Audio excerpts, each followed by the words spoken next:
Art has always been an expression of beauty, culture, and meaning. But in an era where a banana duct taped to a wall has become almost mainstream, it feels like the boundaries of creativity are becoming harder to define. So are we in a period of inclusion and expression, or is art losing its cultural depth? I'm Nader Nehdi, and this is the Doha Debates podcast.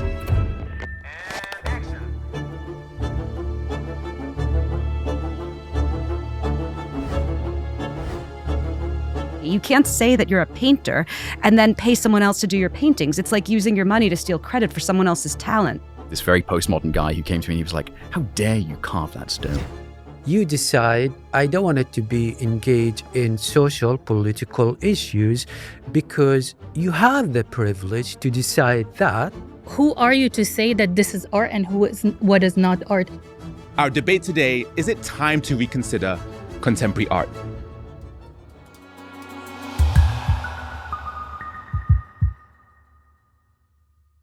Now, it gives me so much pleasure to welcome our guest today. I'm going to start with Fen de Villiers, who is a modernist sculptor who uses traditional materials like bronze and stone. We have Summer Yunus, an artist and futurist who works with generative AI. Molly Crabapple is a writer and illustrator whose work has been featured in books and animated short films. And finally, Wafa Bilal is a mixed media artist who frequently experiments with new technologies. He's also an arts professor at NYU. Thank you so much for being here. Now, I'm going to get straight into it because we've got so much to cover. And we'll start with you, Fen. Yeah. Help me paint a broad picture of where we are in the art world today. So my question to you ultimately is it time to reconsider contemporary art today? And if so, why? And what are the problems we're facing?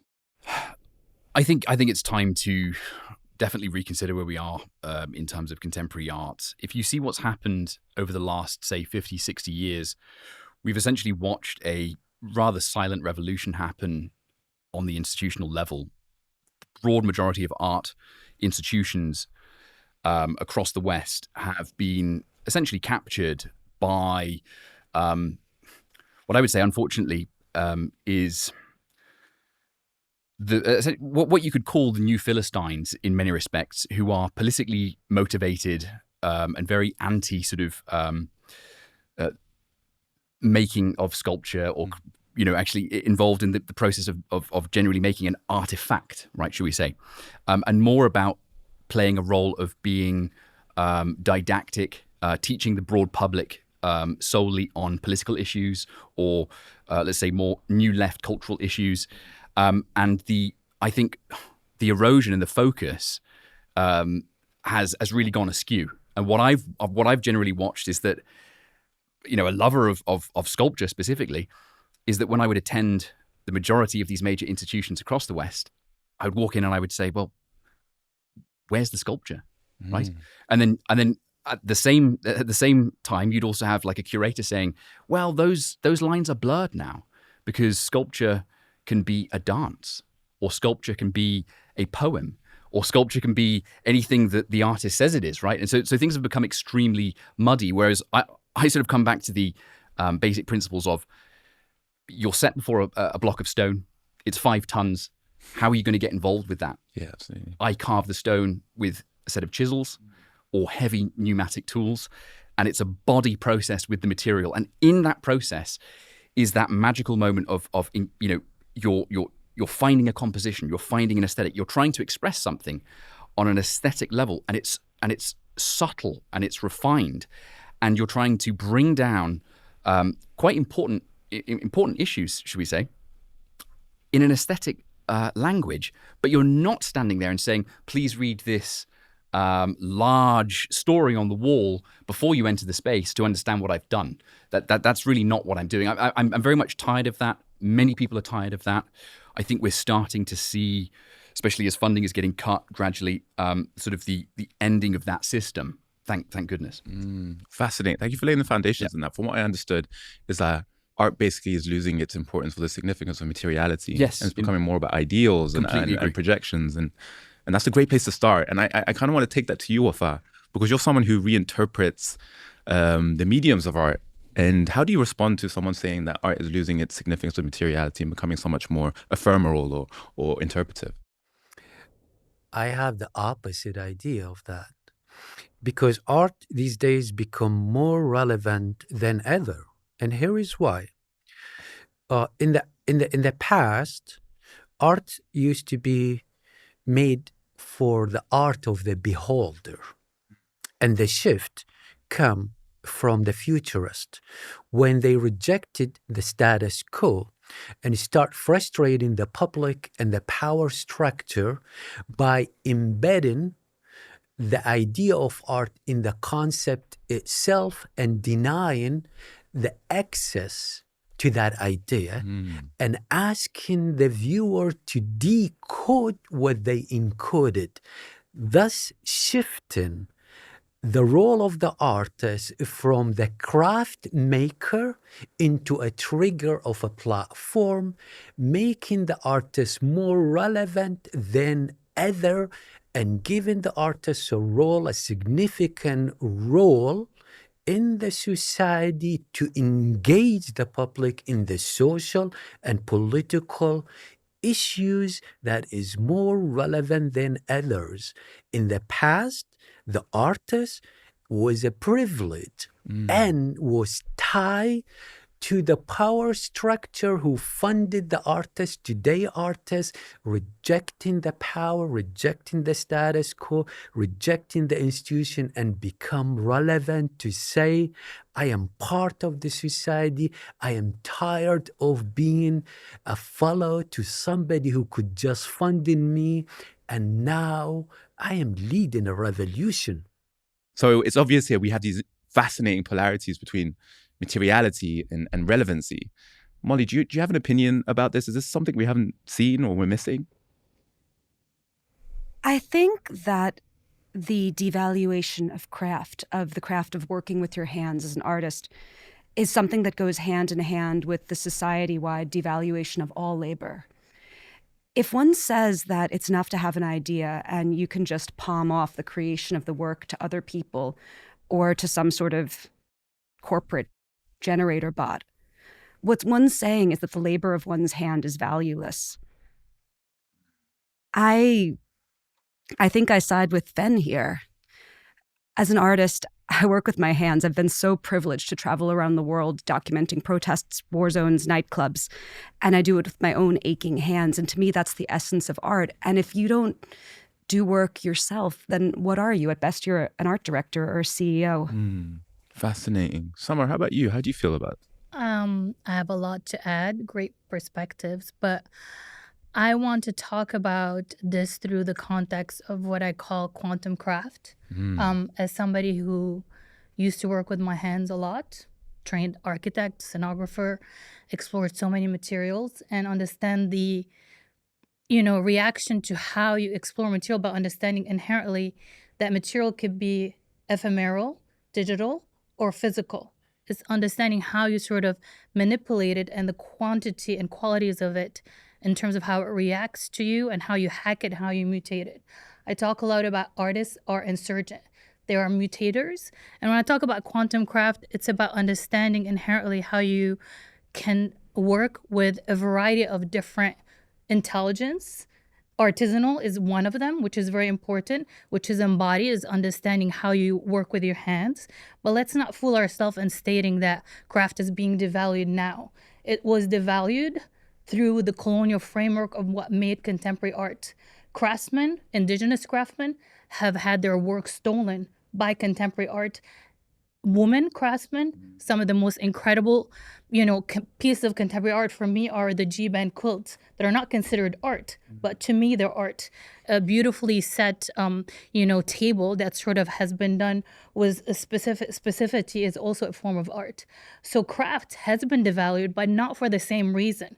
It's now conveniently seen as devalued by the egocentric world of art that sees themselves now as the Immaculate Conception or creators of craft. But to me, we have devalued craft and the idea of craftsmen to begin with as ingenuity and as part of a knowledge system that's in our blood that is inherited from our grandma, whether it's tatriz, whether it is, the making. The idea of making is not a privilege only for artists.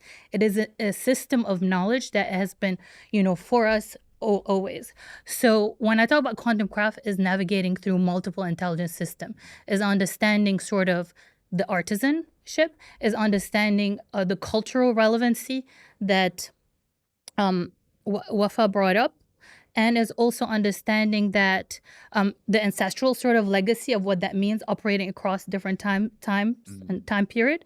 But it's also understanding how do you operate through new systems like technology or like artificial intelligence as well. Perfect. I think you've teed me up perfectly to understand this better. So on this table, I'm the layman, obviously. And I think what helps me is understanding what you're saying through practical human experiences. And Wafa, this way I want your work to help me out. I've become familiar with your domestic tension project. And maybe you could tell me a bit more about that. And that will lay the foundation of what this polar differences between materiality and relevance, how they play out in the artistic space. So domestic tensions, what was happening there?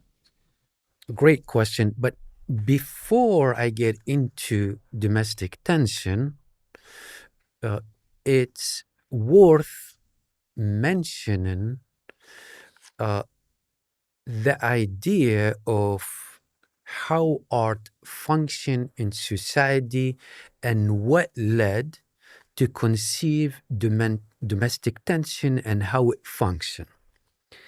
When I left Iraq in 1991 after the invasion of Kuwait and the liberation, I spent 2 years in a refugee camp in Saudi Arabia, and I arrived to New Mexico, and my artwork was very much antagonistic in its nature. Why?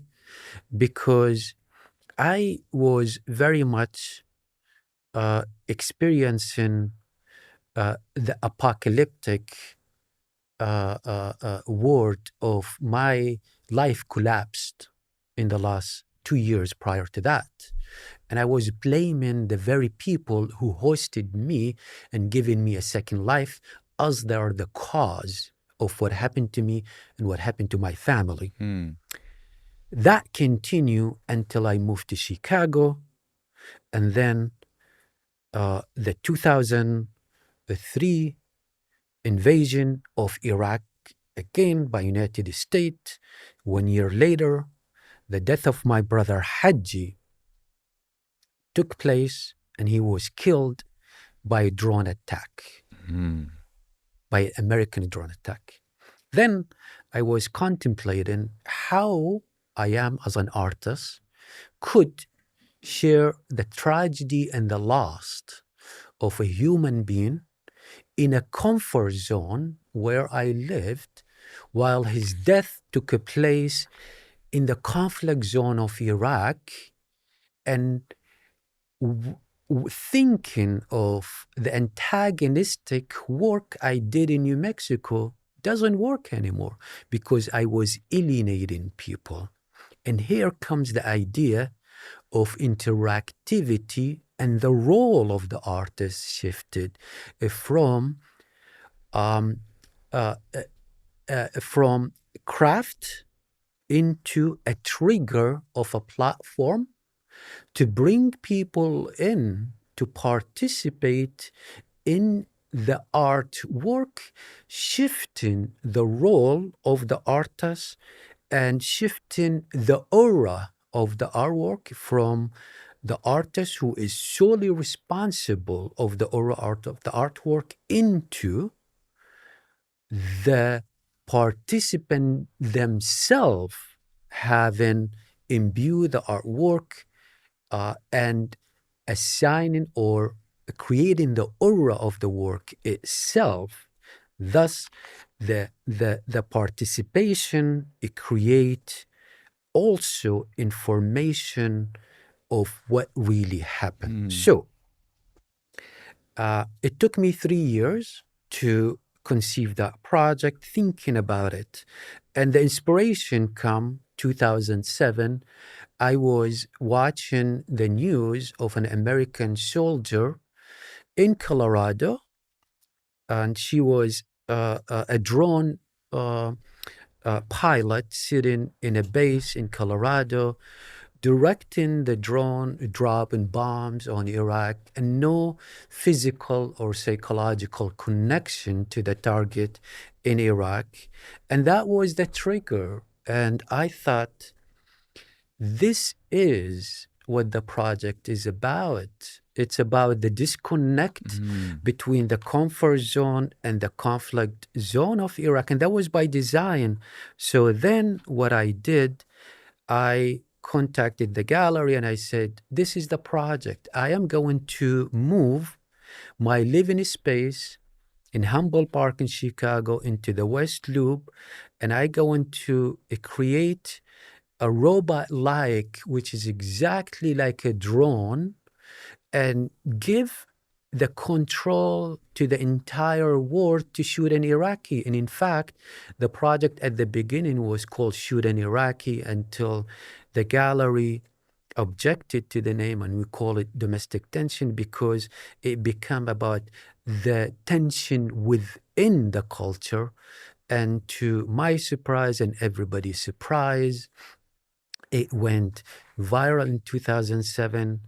I was shot at 65,000 times within 1 month and 80 million hits on the website. But the most important thing, I think, to this day is the chat room we opened on the website.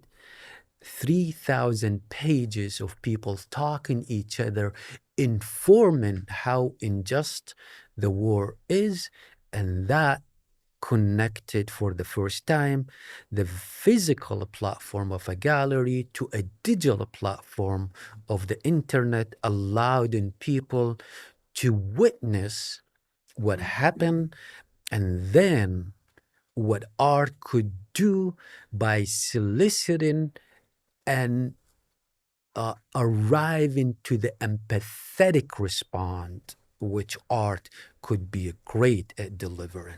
I mean, beautiful. Thank you for sharing that. So, like, I mean, it's amazing to hear how artists can, from this disconnect of a drone pilot killing anonymously and reflecting that through your audience by giving them the power to immerse themselves in your art piece and allowing that symmetry to happen is an incredibly powerful Just piece. one thing to add, because I think, as I said, art could be a revolutionary act because the power of structure, trying always to dehumanize it. Of course, yeah. An act is the opposite of that. It's humanizing. Yeah, and I love this idea of like immersion as a tool to further create empathy.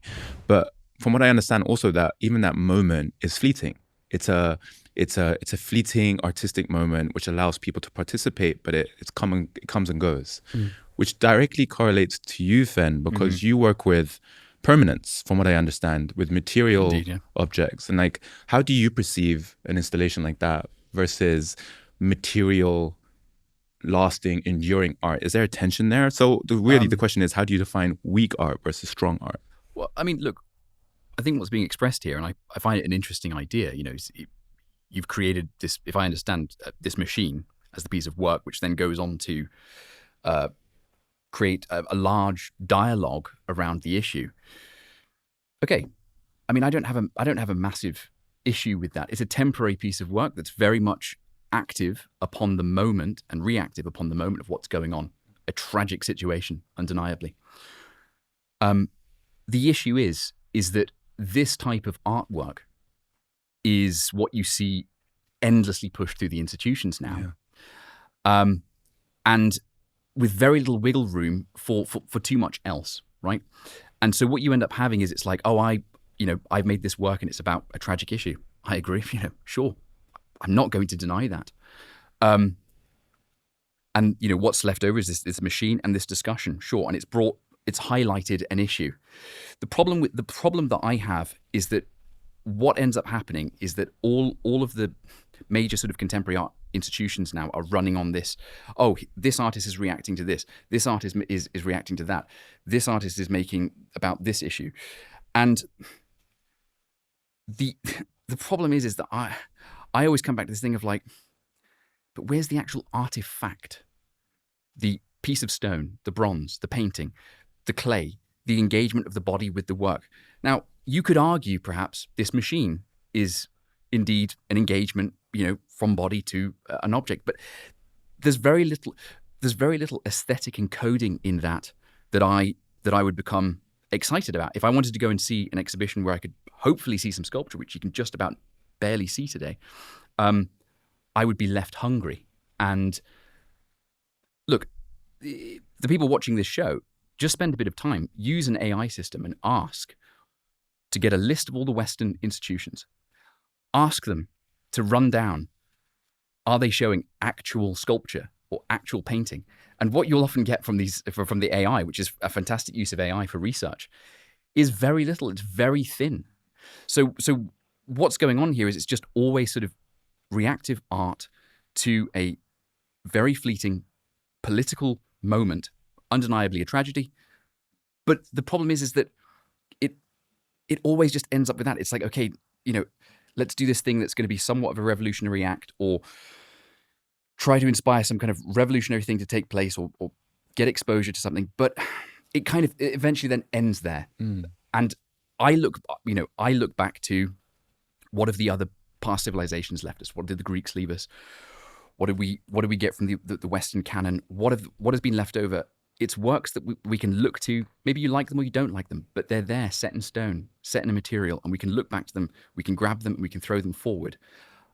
I myself am a futurist, and I actually love the idea of the Italian futurists, for example, or the Russian futurists, both left or right.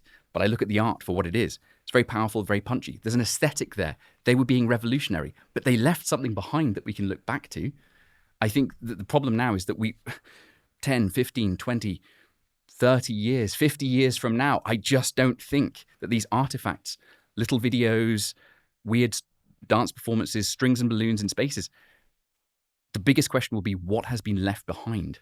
Yeah, this is a fascinating idea, especially in the age of digitization of everything and virtual worlds. Sure. What's the idea of materiality in that context? But very quickly, like, you talked about these institutions that are pushing. Do you feel like they're pushing a certain agenda? And if that is, what is that? Look, the thing that people really need to understand, and I can't go into it hugely because it would take too long, but briefly, since the 1960s, you have had a march through the institutions. And what has happened is you've seen a lot of new left radicals who have taken directorial positions in a lot of these cultural institutions. Now, you might say, depending on what side you're on, that's a good thing or a bad thing. But the thing that was amazing about this is that they were very revolutionary, and they were far more energized than the sort of stuffy conservatives that were holding position. They ripped through them like a hot knife through butter. The problem is that we've reached revolution, and they don't have an answer. The biggest question that's going on now, when you look across the institutions, and as we're starting to see this waning issue, is that the new left and the radicals that infiltrated these positions of power, cultural power, haven't really said where we go from here, apart from just giving you this thing of, we will endlessly attack whatever the apparent regime or power structure is, and this is our art. But it's not leaving much behind. It's not actually leaving something. And so what was really curious about the radicals that pushed for this is they said, well, we are deconstructing the power structure, but the problem is they've become the power structure now, and they've kind of they've lost their vitality, and they've become stagnant, and all eyes are watching as culture becomes more and more of a polarizing thing, but also something that people are getting vastly interested in because aesthetics is a waning thing now. And people are asking, where's this going? If it's just going to end up endlessly on the critique, on the attack, endlessly on what's being left? What's the conversation? That's why I'm very much for this idea of bringing a sense of vitality. Because if there's one thing that you see within so much of the artwork that's going on today, is it's incredibly boring. There's no vitality there. There's nothing potent. But specifically, what institutions are you talking about? Are you talking about universities? Art houses? I'm talking. If you look at sort of the Tate Modern. Right. If you're looking at Miami contemporary art, all of the major institutions across the West, the art, the places where you go to see contemporary art. It's this endless thing. And the thing that I find curious about the New Left is that they want to critique power structures. They are the power structure now on the cultural level. Amazing. And it's at this point I want to bring you in, Molly, because I'm sure you have some opinions on this that we'd benefit from. I mean, I find it difficult to think of the new left as the power structure when so many of the most powerful countries in the world, including sadly my own, are governed by the extreme right now. But moving on, I want to talk about something else that is actually attacking art, that is something that goes beyond the left-right divide, which is I want to talk about generative AI. Sure. Now, Samer, I very much agree with you that the devaluation of craft is something that is deeply embedded with colonialism. In fact, I would go farther. I would say the violent destruction of craft. I think about England invading India, the richest country in the world at the time, and smashing the looms of those impossibly skilled cloth workers so that they could import their crappy British cotton and flood the Indian market with it. However, I think that where we differ is this. Generative AI is an extraction engine. It is a vampire. It is built on extraction at every single step of the way. All of these generators were trained on stolen images, and not merely, my stolen images, your stolen images, all of our stolen images, but people's private medical photos, pictures of their kids. All sorts of images were scraped up without consent and without compensation. It was a massive act of corporate theft. And then what do we get once we take this vampiric consumption of water, power, earth, culture, people's psychological health? What do we get from it? We get slop. We get brain rot. We get the destruction of our ability to think, to research, to draw pictures, to work with our own damn hands. The destruction of students' ability to learn. And for what? Just to enrich massively, massively wealthy American corporations that are deeply tied with the defense industry. Absolutely. Wow. And thank you so much for articulately spelling out the landscape of AI and the challenges in the art world. Samer, what do you have to say about that? There's so much there, but broadly, it's more about the ethics of using AI. How do we... Yeah, and I think Molly's points, some of them are extremely valid, but she's talking about AI in general, who has been around for 20 years, and everybody's waking up right now. AI. I was saying generative AI doesn't share the same exact data that you mentioned, but I'm going to speak about it, but I'm going to speak specifically about generative art and how human and their neural brain create art, and how the idea of extraction, appropriation, stealing. Let's talk about stealing, and let's talk about how these machines work. Like, do you even know the background in terms of how the machine produces an image and how it's how is it stealing? I'm just curious. Do you think you'll tell it, give me a Picasso, and it generates like a copy of a Picasso, for example? I'm just curious, because that's not how the system works. But let's break it down, because I think some of the point I completely agree with and are completely valid. But just an example, also, if we want to be completely about sustainability, a year of what Midjourney, for instance, uses as far as generates as far as carbon footprint is equal to 1 week at the Venice Biennale and all the footprint that it generated. Well, they're both terrible. Sculpture. Yeah, but they're both terrible. But we're critiquing what I'm all about, sort of looking broadly, but I'm also thinking about in a very non-binary way about who is evil and who's not evil. There are systems that are inherently problematic. The AI has been inherently problematic in the terms of surveillance, weaponization, sort of colonization. But I think the biggest issue is our binary thinking and our domestication. We have been so domesticated in a way that we inherently kind of become and act like machines versus the danger is less of the machine taking our job, is us becoming machine, because we look at art as a commodity and we sort of act vis-a-vis the art as a commodity.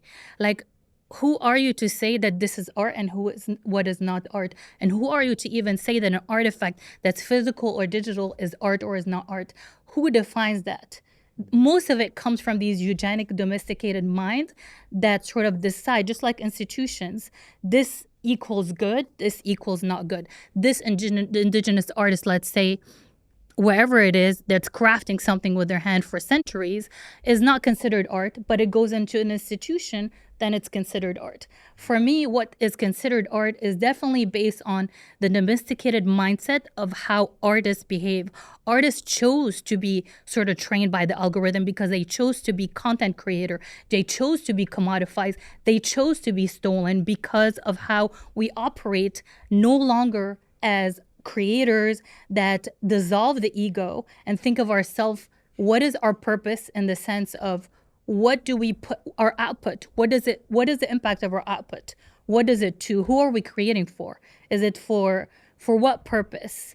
So I'm just saying a few things as far as how the neural sort of geography of how the neural network work on generative AI and how it creates art. Just like our brain, we are influenced, our sensibility, our aesthetic is influenced by so many different data points that are both tangible and intangible. Our stories, our culture, everything that we've seen, everything that has impacted us makes us intrinsically inspired by so many things. But we say inspired because we're human. We will never say steal because we don't see it as stealing.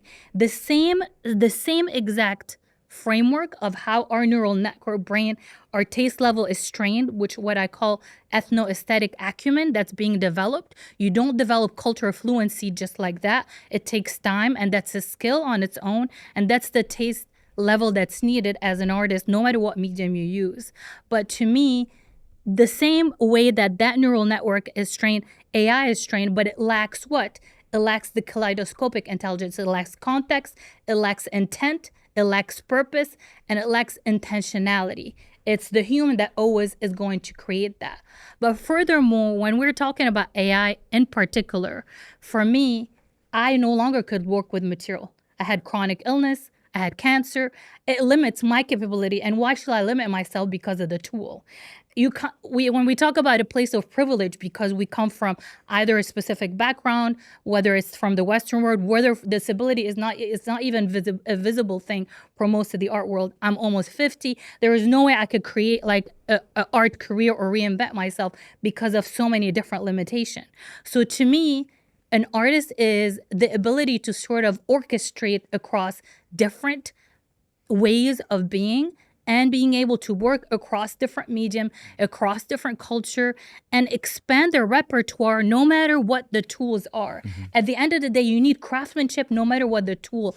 I look at data as a form of craft. I need it like clay. You would think, what does that mean? Well, there is a specific way in how you work with data. There is a specific way in terms of how you weave it, how you like work with it in ways that you generate things that mutate. Craftsmanship is about imperfection. It's the same thing in terms of how you manipulate the data is exactly how you would sort of think of a way of craftsmanship. But if you don't understand the system, then it's really difficult to sort of react to the system. But just to end, I wanted to sort of say that ideally to me, AI is not, I'm not defending AI because to me, I'm about a various intelligence system and epistemology multiplicity.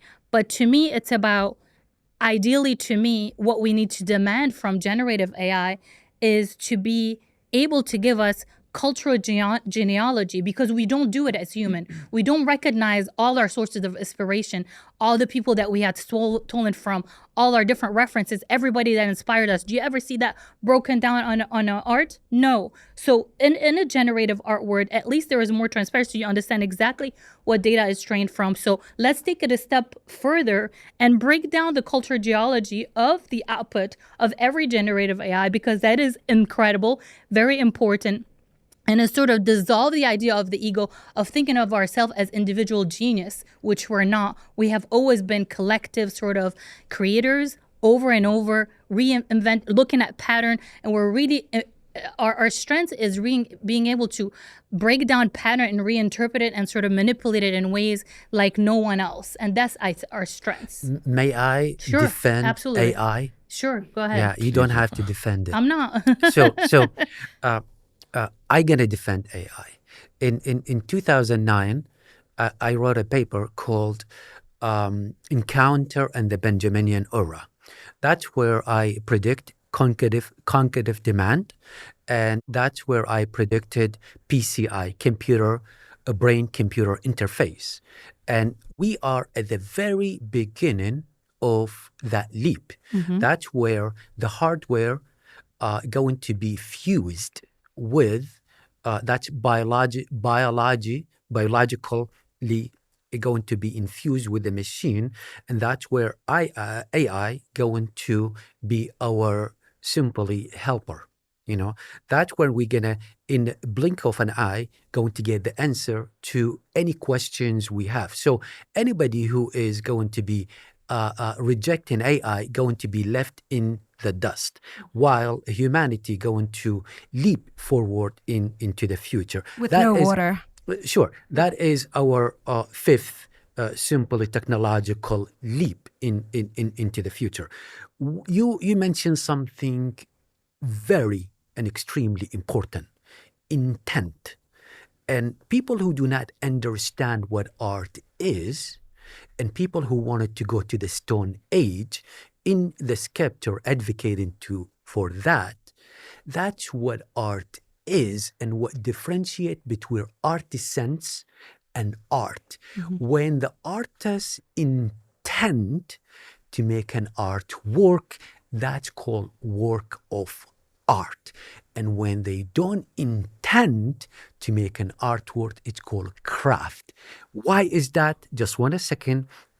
Because an artist encode the message or the intent and the objective in the artwork, asking the viewer to decode.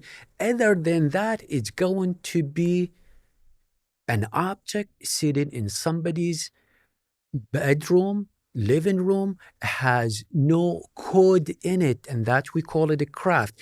An intelligent artist, that's why we call them an artist, they have a motive other than the privileged meditative act of making an object. What is the motive? It's the objective of the artist to encode something for the viewer to decode, and that's when we call the process art. Beautiful. Thank you for that. 100%. Like from what I'm learning from both of you, and thank you for reminding me that this conversation isn't binary either. AI is a system. It's not a specific universal thing. It's not a monolith. Though I But I want would to come have back to you. I want to come back. I want to bring it fact back to you.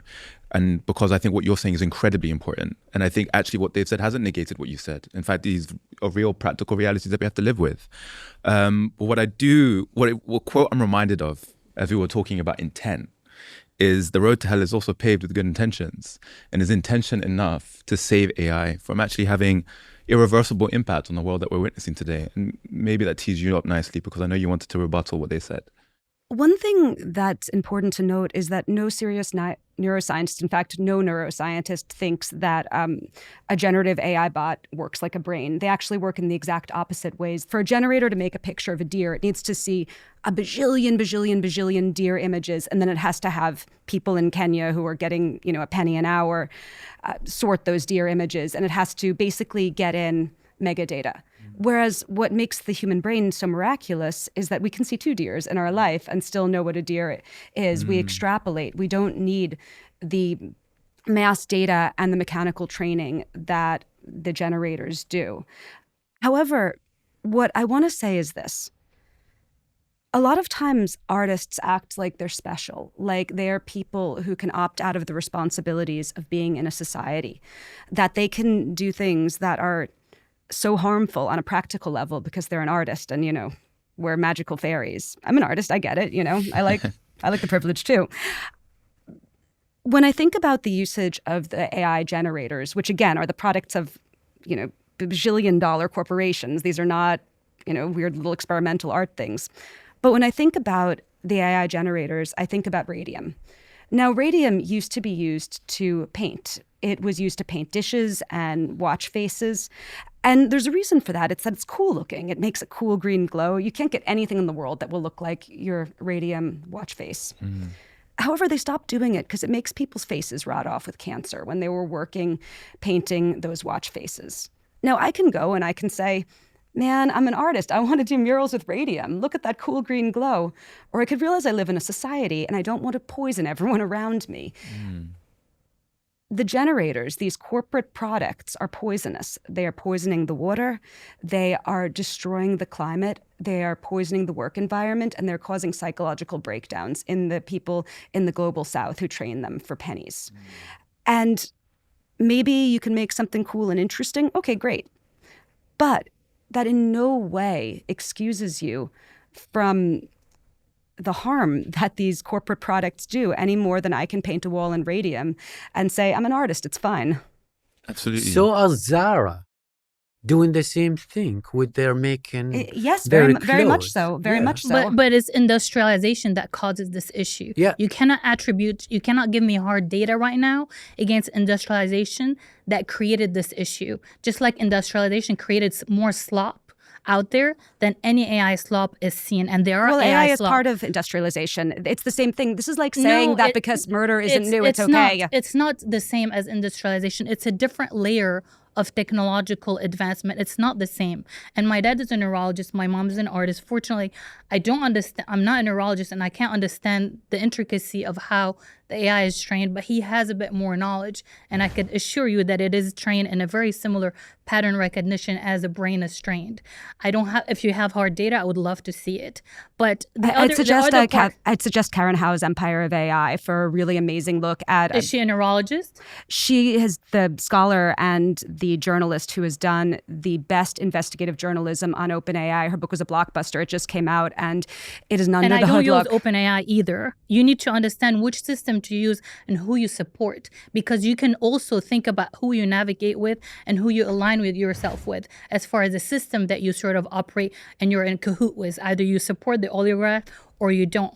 But my point too is to add to that makes the slop that, arts and craft was a reaction to a lot of industrial slop. What did art and craft movement sort of did, and sort of the layer in which it created more sort of additional layer as far as, expression through the sculpture form and through other forms as well. I want to bring Fen in Yeah, here because I please, know go ahead. you feel strongly about this. Yeah.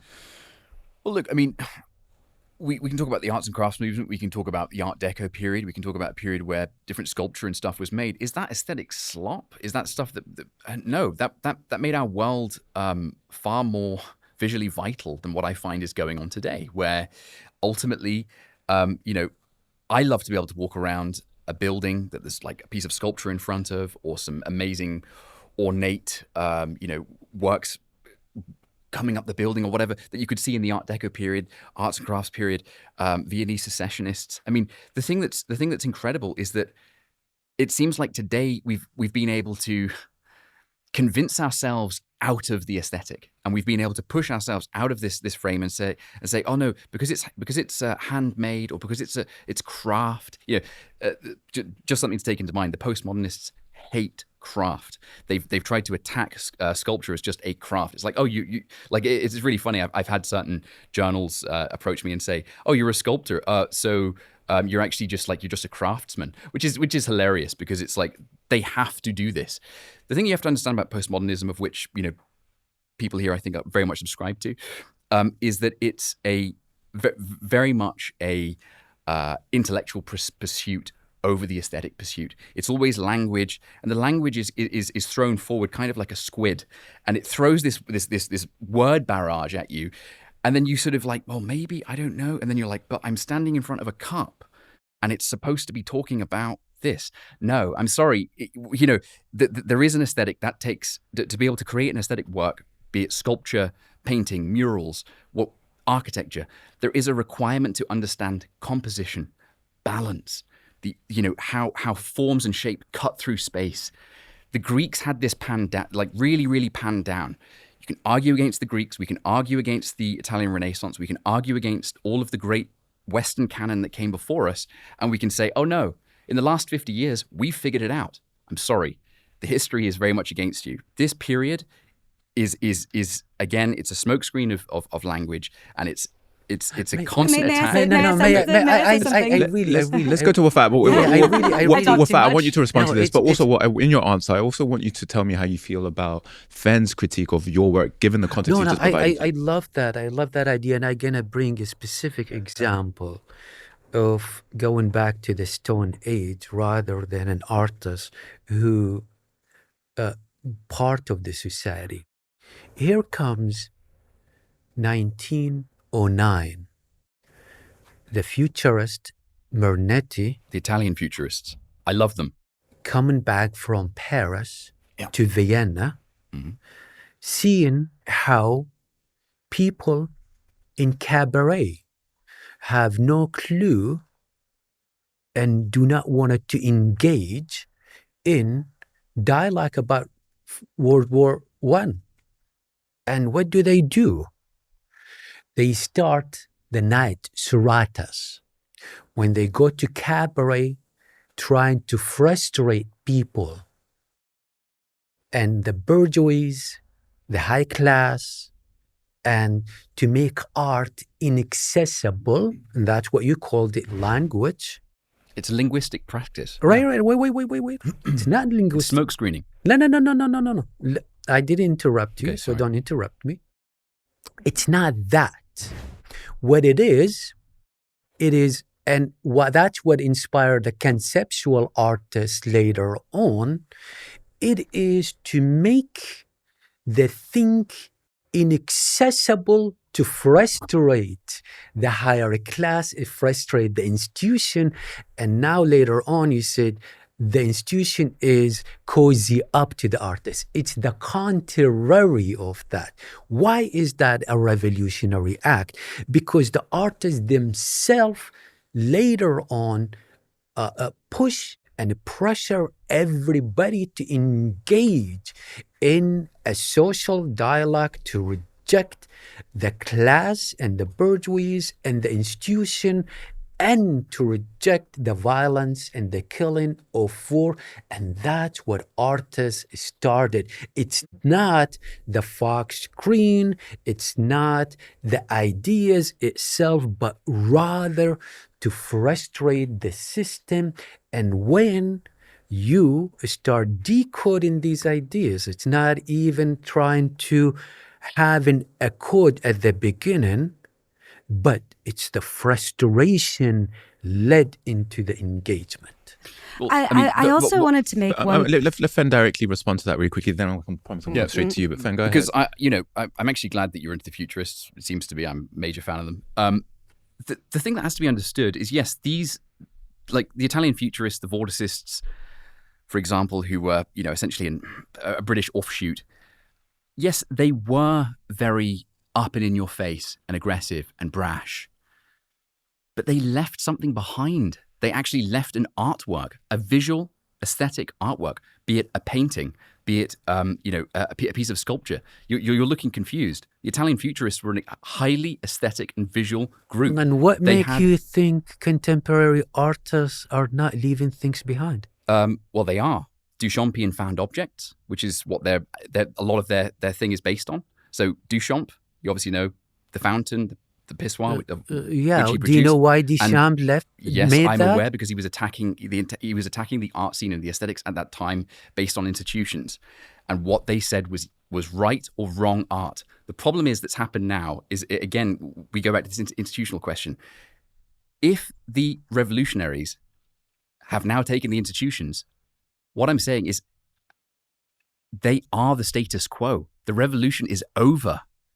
And so the problem is that a lot of people in the postmodern era, coming from that postmodern or post-postmodern perspective, they keep on playing with this idea of like, it's the next revolution, comrade. We've got the next thing. But the revolution is over for who? Let me Molly jump in there. tell you something, please. I promise, Molly. I promise I'll come back to you. Okay, you go next, but I have to answer. If Molly happen to consents. get 4 artists at the same table. No, I promise you. Duchamp didn't create that. Duchamp he painted nude descending from the staircase, and when his brother rejected that work to be in an exhibition, Duchamp quit working. He rejected everything, and later on, not until he went to New York, that's when he purchased the mural and signed it and submit it to the armory, and to reject the armory itself because they promised anybody who could pay $5 could be in the show. So he wanted to test the authority. And they are now the authority. Right, I'm gonna let right. So that's Molly a please jump in correct- for me. So one of the things Not that really. that occurred to me while you were speaking is that I agree with you. Our cities look terrible. They do. I live in an old school New York tenement, housing that was made for poor people 100 years ago. It's more beautiful than anything built for I the can richest imagine. people in New York now. The thing that I think we disagree on is that the reason I believe our cities look terrible is because of capitalism, because it is much cheaper to have prefab, drywall, plastic crap. That is why our buildings, including the buildings of the richest people in New York City, look like that. It's not because of postmodernism. It's not because of leftists pulling the strings. It's because contractors and builders make so much more money, and also because workers, including sculptors like yourself, are disempowered and marginalized by using prefab materials. I mean, I think about the power of the Italian stonemasons, right, who carved all of those beautiful gargoyles and nudes all over New York City. There is no one in New York that will pay for sculptors to do that now. And it's not because they're postmodern, and it's not because they're leftists. It's because they want to make as much money, squeeze as much money as they can out of each building. And I think that you and I perhaps have a lot of aesthetic similarity, but we have a disagreement in cause. I tend to look at things politically and materially, and I think that capitalism is to blame for so much of this aesthetic degradation. And I think that that extractive, mass-produced schlock capitalism that is making our buildings look so terrible in New York is what has reached its final apex with Do you the have a s- generators. Do you have a suggestion outside of capitalism? I'm not an economist. I'm just an artist. That's why I'm at the table This with is all where, of this you. is where we always end up, though. It However, always comes back to- what I would say is that it's never simply been an all or nothing, right? There's the sort of democratic socialism that is quite common in Europe. Not everything has to be build it as fast and cheap and hideously as possible, like it is in America. Yeah, I mean, if you look at all the major sculptural works that are going across Britain and the West now, it's dreadful. It's dreadful work.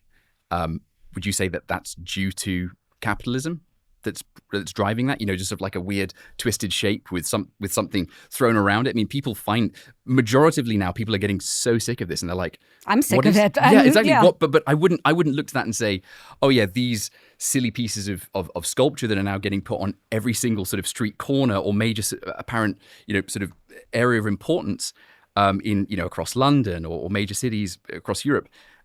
I wouldn't look at that and say that's capitalism, because if you look at it, these pieces of these works, it's not the cheapest thing that's going there. These works are sometimes funded with millions that go into it. The point that I'm making is actually you could actually have some really quite strong monumental work in stone or bronze or a collective. Bring a series of sculptors together and have them make something. You could fund it.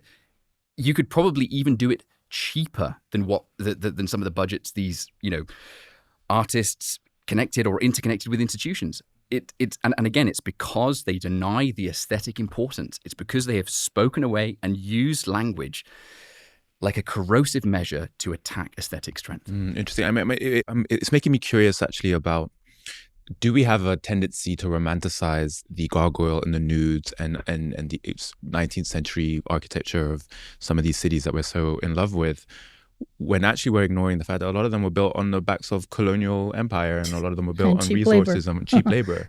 Slavery. So it does come at a cost to a certain extent. Hello. Summer, do you want to extend my Yeah, I point? want to extend that because of that exactly. And also because as a trained architect, understanding the importance of urban planning and how important it is for policies and politics to be involved in how the cities are developed, how the class systems have been always discriminated against, how you have things like sort of housing and all this that have been always dismissed, and where money went and where it was prioritized. This is the biggest issue. And industrialization slop as well. But I think to add to that layer, what is the difference between design and art, one would say? Because I always is asked this question. And, when I went through my cancer journey, I had a really big issue with how the hospitals are designed. Because to me, the houses need to look like temples. Because for me, I have a very high sensitivity to aesthetic environment, how it sort of touches me. And I'm not the only one, of course. So what I sort of ended up noticing, and I kind of went down the rabbit hole and research around this concept of neuroaesthetics, that there is actually a neurological effect of certain aesthetic standard that you spoke about, that were coming from, ancient culture and such, but they're inherently sort of have been developed because they impact the brain wave on certain lens. So biophilic environment, certain symmetries and such. So sorry, can you explain this better? Can you explain this clearer to me? Because obviously, this is new to me. But are you basically saying there's a universal idea of what is beautiful in lived it's environment? not more of the idea of what is beautiful, but there is a specific impact on the brain and how it feels. More at peace, less stress, all these things directly related to certain beauty attributes that are neuroaesthetic, which our hospital, for instance, are not designed for. They're the opposite. Everything around it, the sheet, the lighting, and I was like, I need to redesign this entire place because it's gonna drive me crazy. But this is basically what we don't consider, and I think we don't consider that not because of art or artists, because ultimately it's about understanding where this is important in society and where it's not. I don't think art, it's important always to be neuroaesthetic. As a matter of fact, I think it needs to be mutated, insurgent, and actually not necessarily aesthetic at times to provoke, to sort of really disrupt the status quo. But I do feel society needs to sort of be more educated and informed, and it starts from the cultural perspective on the policy and on the political end, on the sort of urban planning end, and on education. Education plays a big role because if you're not aware, you're going to produce more slop. But I think what needs to happen is artists that are brilliant and use a lot of material and are really intrinsically related to that, like your work, for instance, because I do see also a rise in art installation that didn't exist before.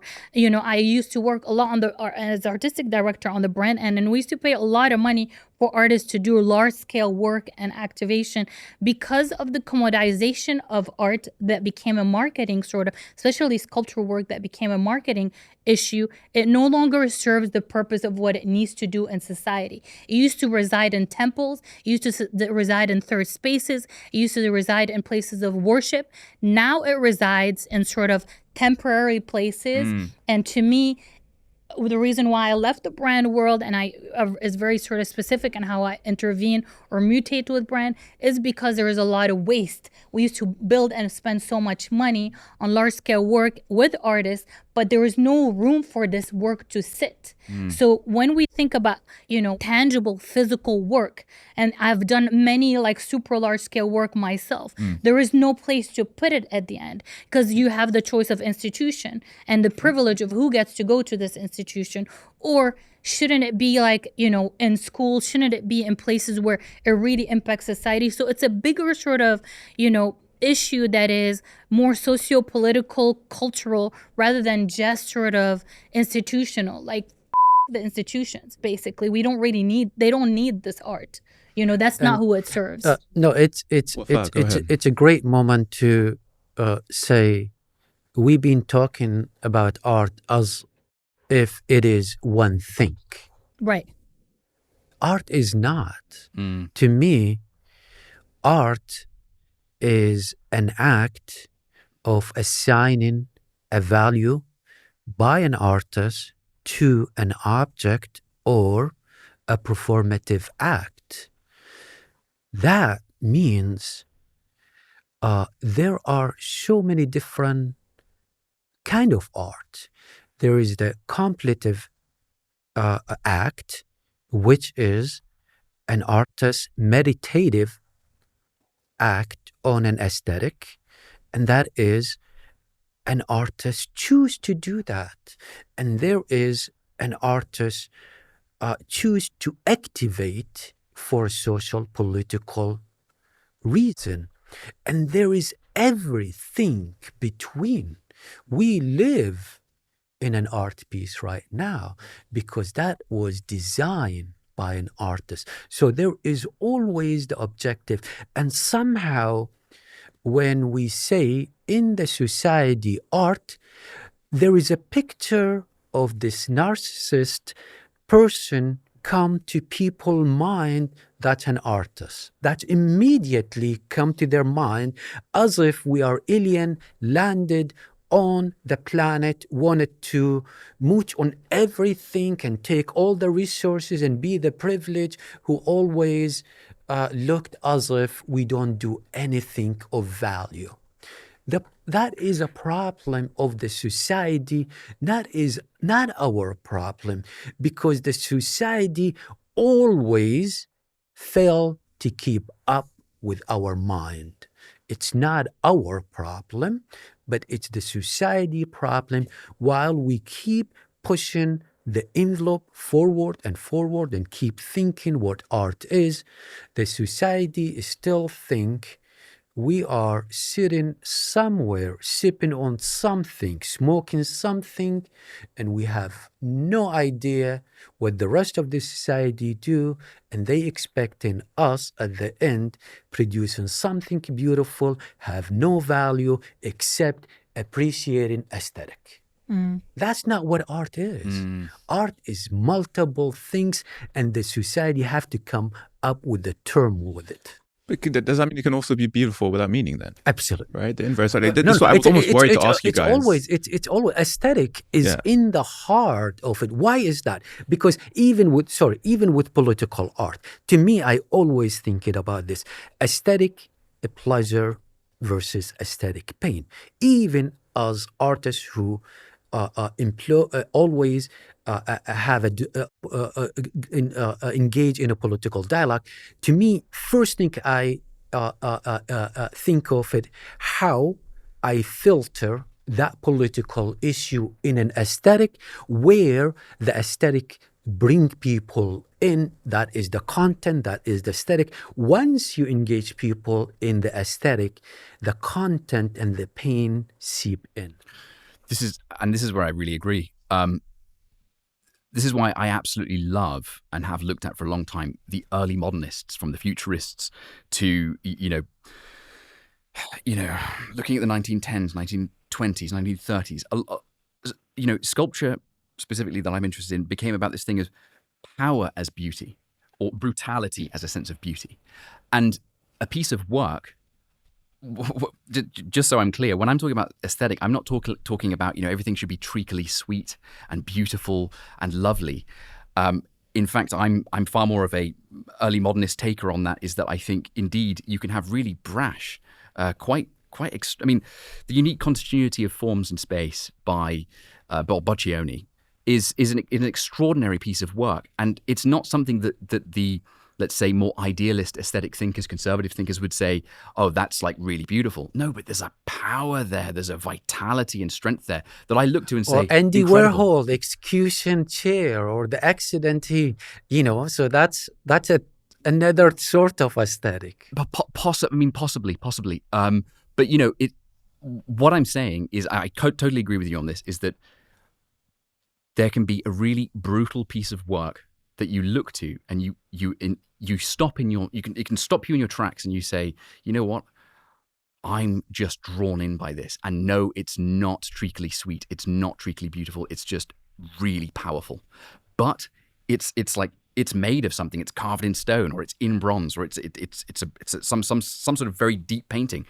So just so everyone's clear, that's also what I think is important. It's it can be power as beauty, brutality as a sense of beauty in that sense. So I come from that line of visioning, And this is a reductionist take on it, but are you saying art is powerful impact? Sorry, say again? Are you saying like art is impact? I'm saying that beauty can come through the sense of being just a powerful or brutal act. There is something like really, really, really powerful there.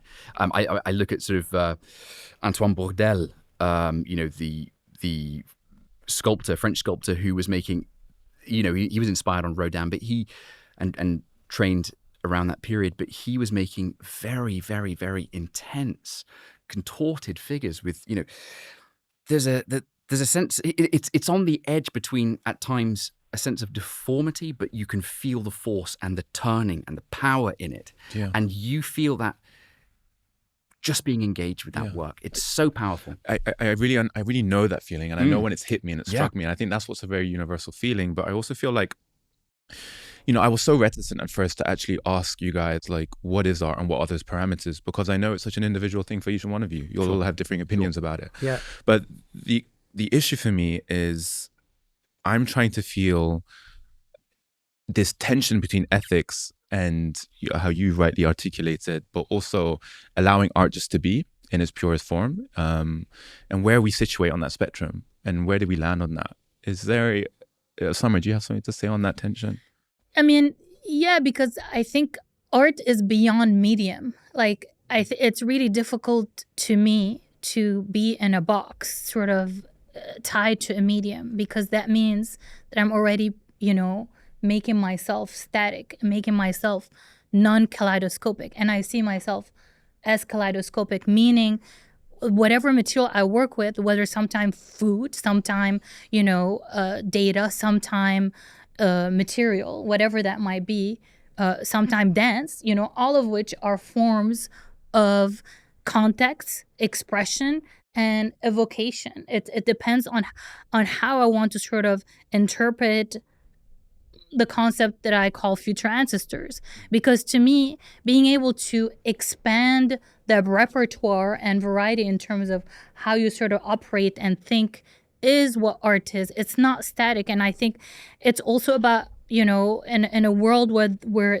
we cannot ignore a digital world, it's about also physical digital entanglement. I think being able to work with technology enables us to do so, but also enables us to go past medium and explore across different time period and explore also beyond just, the actual aesthetic that we're used to. Like, I do love brutalism, for instance, but I also love a variety of other aesthetics that are not compatible yet with brutalism. What if I'm interested in mutating those two aesthetics in specific ways? And what if I use tools such as AI to help me kind of go down the rabbit hole to explore what that might mean, but also within the ethno-aesthetic acumen of my taste level, my cultural sensibility, my trans-cultural sensitivity that's passed down through all the different influence of my life, and also what makes, this particular piece could become, a song, a poem. It could also become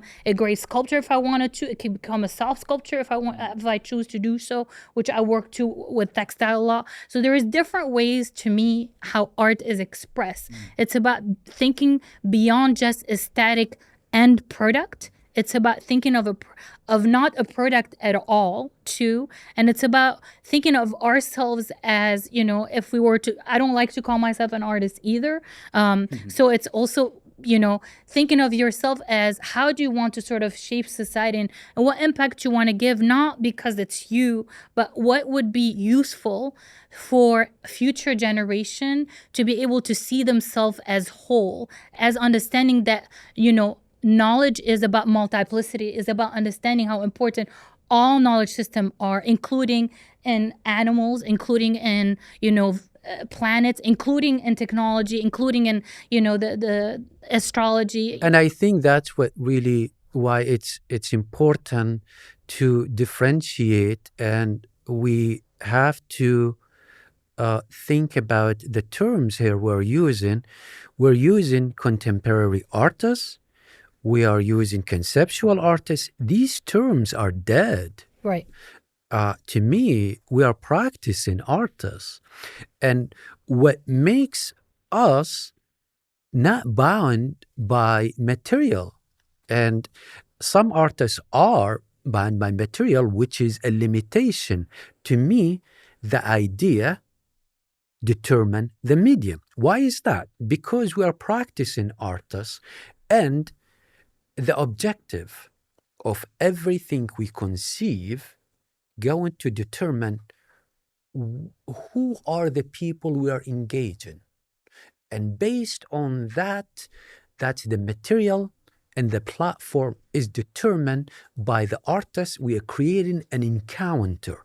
And the encounter is a platform that trigger by the artist with an objective to bring people in to interact with the artist in order to achieve that objective. This really fascinates me because I think what you're saying is the artist disassociates themselves from their own ego for the purpose of meaning. Exactly. And disrupting the power and pushing the ego aside and willing to share the one that every artist cherishes, the aura of the artwork. Because when we talk about the aura of the artwork, or the Walter Benjamin talk about the aura of the artwork, which is the artist is solely responsible for. And that is what sculpture also is for, is the artist and is responsible for that. And before every one of us has to make the journey to experience that work.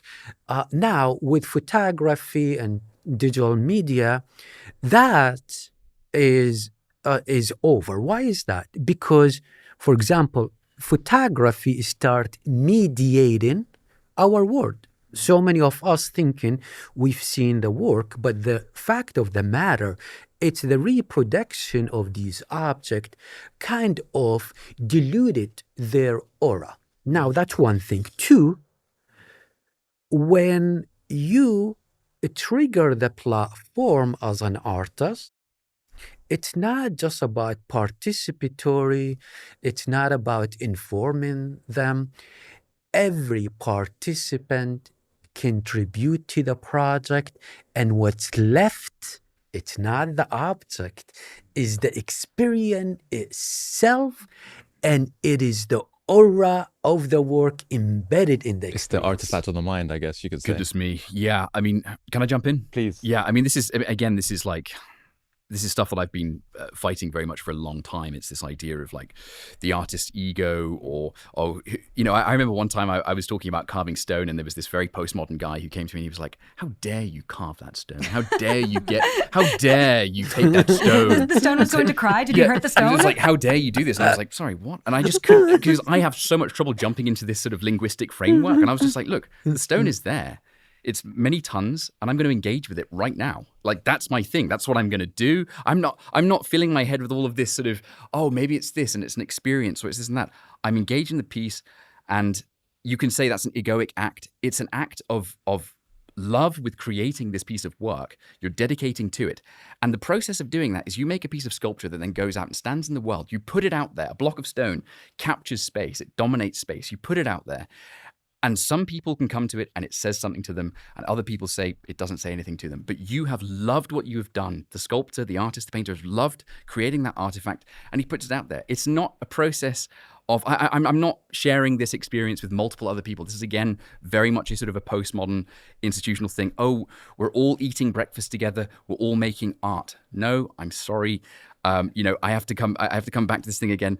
A painter paints, a sculptor sculpts. We can't simply just use language to corrode this fact. It's like this idea of like, well, anyone's an artist now. Is everyone an engineer? Is everyone a bridge builder? Can anyone be a surgeon? No, I'm sorry, they can't. I have to push back on this idea because I've had it for years, having been around the institutions. This leads to nowhere. But with AI, potentially everyone's an artist. Not everyone is an artist. Not everyone is an artist. What I wanted to say is that I'm really fascinated by this idea of the ego. and which you alluded to really perfectly. It's authorship too, you know, like Yeah. it's the solution of authorship versus ego. 100%. Yeah. Thank you for clarifying. Because the pyramids are not signed. Definitely. Nor is, the doctor who made your surgery. 100%. If he is an artist or And in the art, same... to be an artist is a in the same kind of like framework or and engineer. this is what I want to get into. And I wouldn't with say Molly doctors and specifically, artists. this tension between the ego and the No, art, but like the comparison. this tension between ego and art, does it sometimes, an artist can be so obsessed with the narcissism of what they're doing that they can circumvent the ethics of what they're doing? I mean, it's just not a very interesting question to me, I guess. Sorry to say. I mean, I think that all of us were artists because we're compelled to, right? Because there's nothing else that we would do because we would die otherwise. And I don't mean artist in the sense of like, fancy pants person in an institution. I mean people who with our own hands and our own mind shape the world in an act of creativity and an act of love, as Fen said. And I loved specifically, Summer, what you said about the kaleidoscope nature of it. I've been drawing since I was 4. I have some work in the Museum of Modern Art, but I am not in the fancy pants art world. I am in the working class end of the art world, which is that I'm an illustrator. And I view my art as my way to consume the world. It's like what sent me to Ukraine during the invasion, because I wanted to use my sketchbook to consume the world. It's why I went to Gaza in 2015, because I wanted to see the horror and also the sublime beauty of what Gazans were doing. And I wanted to somehow capture that in my sketchbook. I think that in many ways I've been so bored with debates about what art is because I'm so eager to do it instead. And the talking about it almost seemed like a way to avoid the doing of it. And I think what me and you perhaps have in common is this desire to use our art to consume all of the world and to express so many mediums. And the thing that I sometimes resent the most in the contemporary art world is the devaluation of craft, which is at the end of the day, the devaluation of labor. Art, to me, is what happens when craft meets the divine. There might be craft that isn't high art, but there is no art without craft. Mm-hmm. But what you guys keep saying, the devaluation of a craft, I always hire people to do the craft. So it's not like devaluation of the craft. We love people who do the craft, but it doesn't have to be us. I mean, we are the idea makers. We are engaged people in such an act. We trigger a platform. So where is the devaluation of a craft in this? I think we are confusing skill and craft, to be honest. Yeah. Because labor, something that is more laborious and is harder to make, is also a very colonial paradigm. If you think of, when people like work hard, play hard, all these sort of mottos that are very sort of tech pro world too, and very sort of like go get it, capitalistic mindset. Labor is always equal. Like you do it hard, then that's how you earned it. It's the same thing that sort of transpired in the art world too. Now, labor is extremely important in a way that's craft is more important. And for me, craft and skill are two very different things. Craftsmanship, specifically elevated craftsmanship, cultivated craftsmanship, is not something that you cannot hire a skill if you don't understand how the skill is. If you hire somebody, you want something sculpted, let's say for the sake of where you are a conceptual artist and you want something sculpted out of wood, but you don't have the skill to sculpt it out of wood. Yeah. If you don't understand the material, how the material behaves, the type of wood that will sort of translate your idea, how it sort of, behaves to certain chisels, how it sort of, gets certain layers, then you don't understand the craftsman world. Yeah. I've worked with craftsmen for 25 years. Incredible craftsmen, because I worked in the world of luxury for a while, and you have to work with incredible craftsmen who are not valued. You don't see them as the face of the brand. They're the one who are creating all this stuff behind the scene, but you don't see their name signed on, let's say, a bag. Right, Exactly. right, This is right. one of the That doesn't biggest mean they're ethical devalued. failures. Right, It right. depends on what context and in what it's about us rethinking our structure and how we sort of position things. Who is valued? Usually it is the artistic director of the brand, because the ideation of how the shape is through their lens. The craftsman is actually executing beautifully, but it's also challenging. It's sort of as a conversation. When I talk about epistemological knowledge, it's not about a knowledge or a higher hierarchy of the conceptual being higher than the artisanal, being higher than the ecological. You doing an intervention on the stone, that is domesticating the stone. Just like for me, I wrote a whole piece about how what I love about being in Beirut is how nature runs wild through the crack like an insurgent. Because to me, nature is sculpting its own form. But like, let's say, nature is also something that there is a sort of cause and effect. And there are sculptures that are working with the condition of the stone live within its context and how it sort of behaves, or how it might be sculpted through natural element, for example. But what I'm trying to say, it's not, the artist is about, for me, the future of an artist is more of a conductor. What Summer is saying about the craftsmen and the teams that are involved in these projects is really, really important. And it reminds me of something that I think is one of the worst practices of the fine art world, though not a problem in the world that Summer's describing. And that's in the contemporary art world, you have people who are credited as sculptors and painters, and they do not paint or sculpt. In fact, they have an entire Jeff Koons, exactly. They have an entire factory of working class people with actual talent who are actually making all of their work for them while they sign their names to this. And to me, this is blasphemy. This is like if I photoshopped my head onto a ballerina's body and I said that I was dancing to Tchaikovsky. You can't say that you're a painter and then pay someone else to do your paintings. It's like using your money to steal credit for someone else's talent. And if I was proposing a better model for this, I would propose something like credits at the end of a movie. No one thinks that the director acts in all of the roles or does all of the lighting or does all of the sound. We all know that movies are a collaborative endeavor. If someone wishes to do art as a collaborative endeavor, and there are many reasons, for instance, those gorgeous large-scale installations you're talking about, then the people who actually make the work with their own hands have to be credited and compensated. 100%. I guess it's a rebuttal to you. So how do you feel about that? Well, art is not the artist is not a conductor. Here is why. Artists today, practicing artists, is not only a trigger of platform. An artist, a mirror reflecting a social, a political condition, a mirror with consciousness.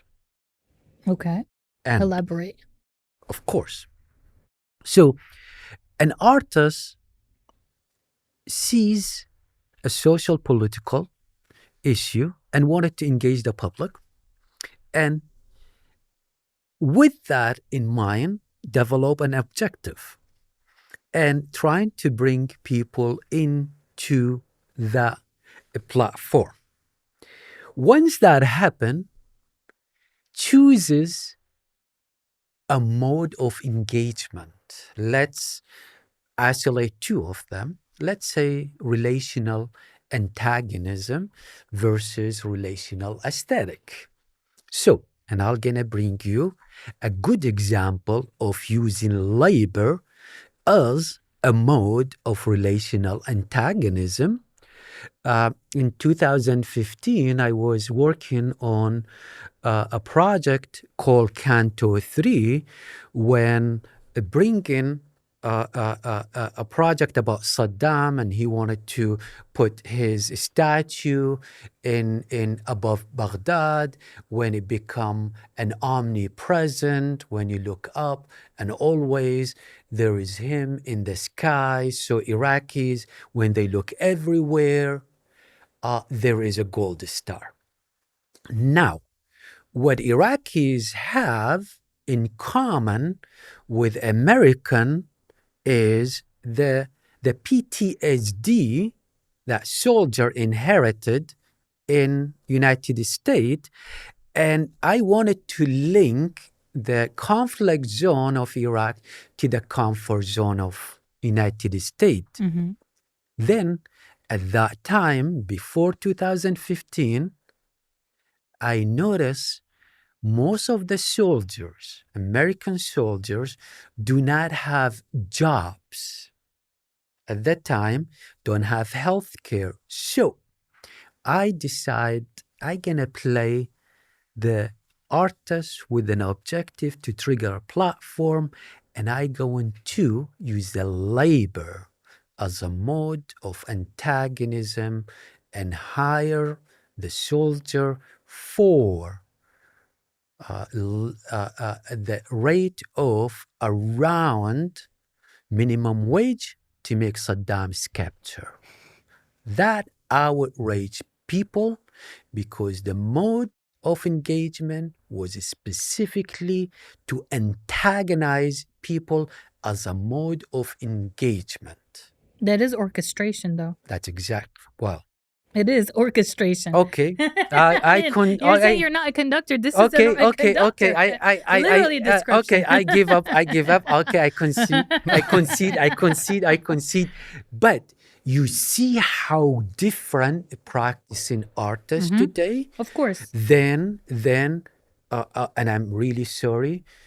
You could enjoy your stone, and I would never object to that. To the end, it's a beautiful act, but it's an act, it's a meditative act, and with limited code in it. Other people could stand in front of it and decode it based on the information they have conceived or based on what you encoded. That's what always art is. And you could take it from there, but it's very different practice, is a very different art. There is no such a thing as wrong or right. So by attacking contemporary practices, to me, it's really not valid because art is what, and the objective of the artist is simply encode in it. Thank you, Wafa. Fen. Yeah, fascinating stuff. Now, I'd love to first go with what Summer was talking about, and I really enjoy what you're saying in terms of the craft, the craftsman. This used to be actually pretty well established. We can look back to, for example, the European guild system. We can look back to artists like Peter Paul Rubens, painters, sculptors, Henry Moore. What they would do is they would bring young budding artists into their sort of atelier, and they would train them, and these artists would start to work, along their vision, and they would inherit the skills and abilities and the handcraft, the métier in the hands, the magic in the hands, and then they would go off and start their own atelier, their own studios, and then they would sort of carry that lineage on. And what you've had is, since the Industrial Revolution, and Industrial Revolution came in, the guild system of Europe died out. What you've had is the academy system, which is again, which is what you would call an art school today, where they were still teaching some aspect of ability and the handcraft, should we say. But what's happened is that's also waned now. And so you've got this major divide. You used to have visionary artists. Vision is the key word here. They would have the vision and they would have the ability. So they would be able to have this thing that, have this idea of what I'm going to make or how I'm going to feel this or how I'm going to go forward with this piece of work. And they could have the vision, they could have the craftsmanship. That's not necessarily going on these days anymore. What's really happening indeed as has been mentioned, it's like you just hire a bunch of craft hands and like, oh yeah, you go and make this stuff for me. It's my vision. But the problem is this guy who has the vision has never actually produced something himself. He doesn't really know the technicalities that go into creating this piece.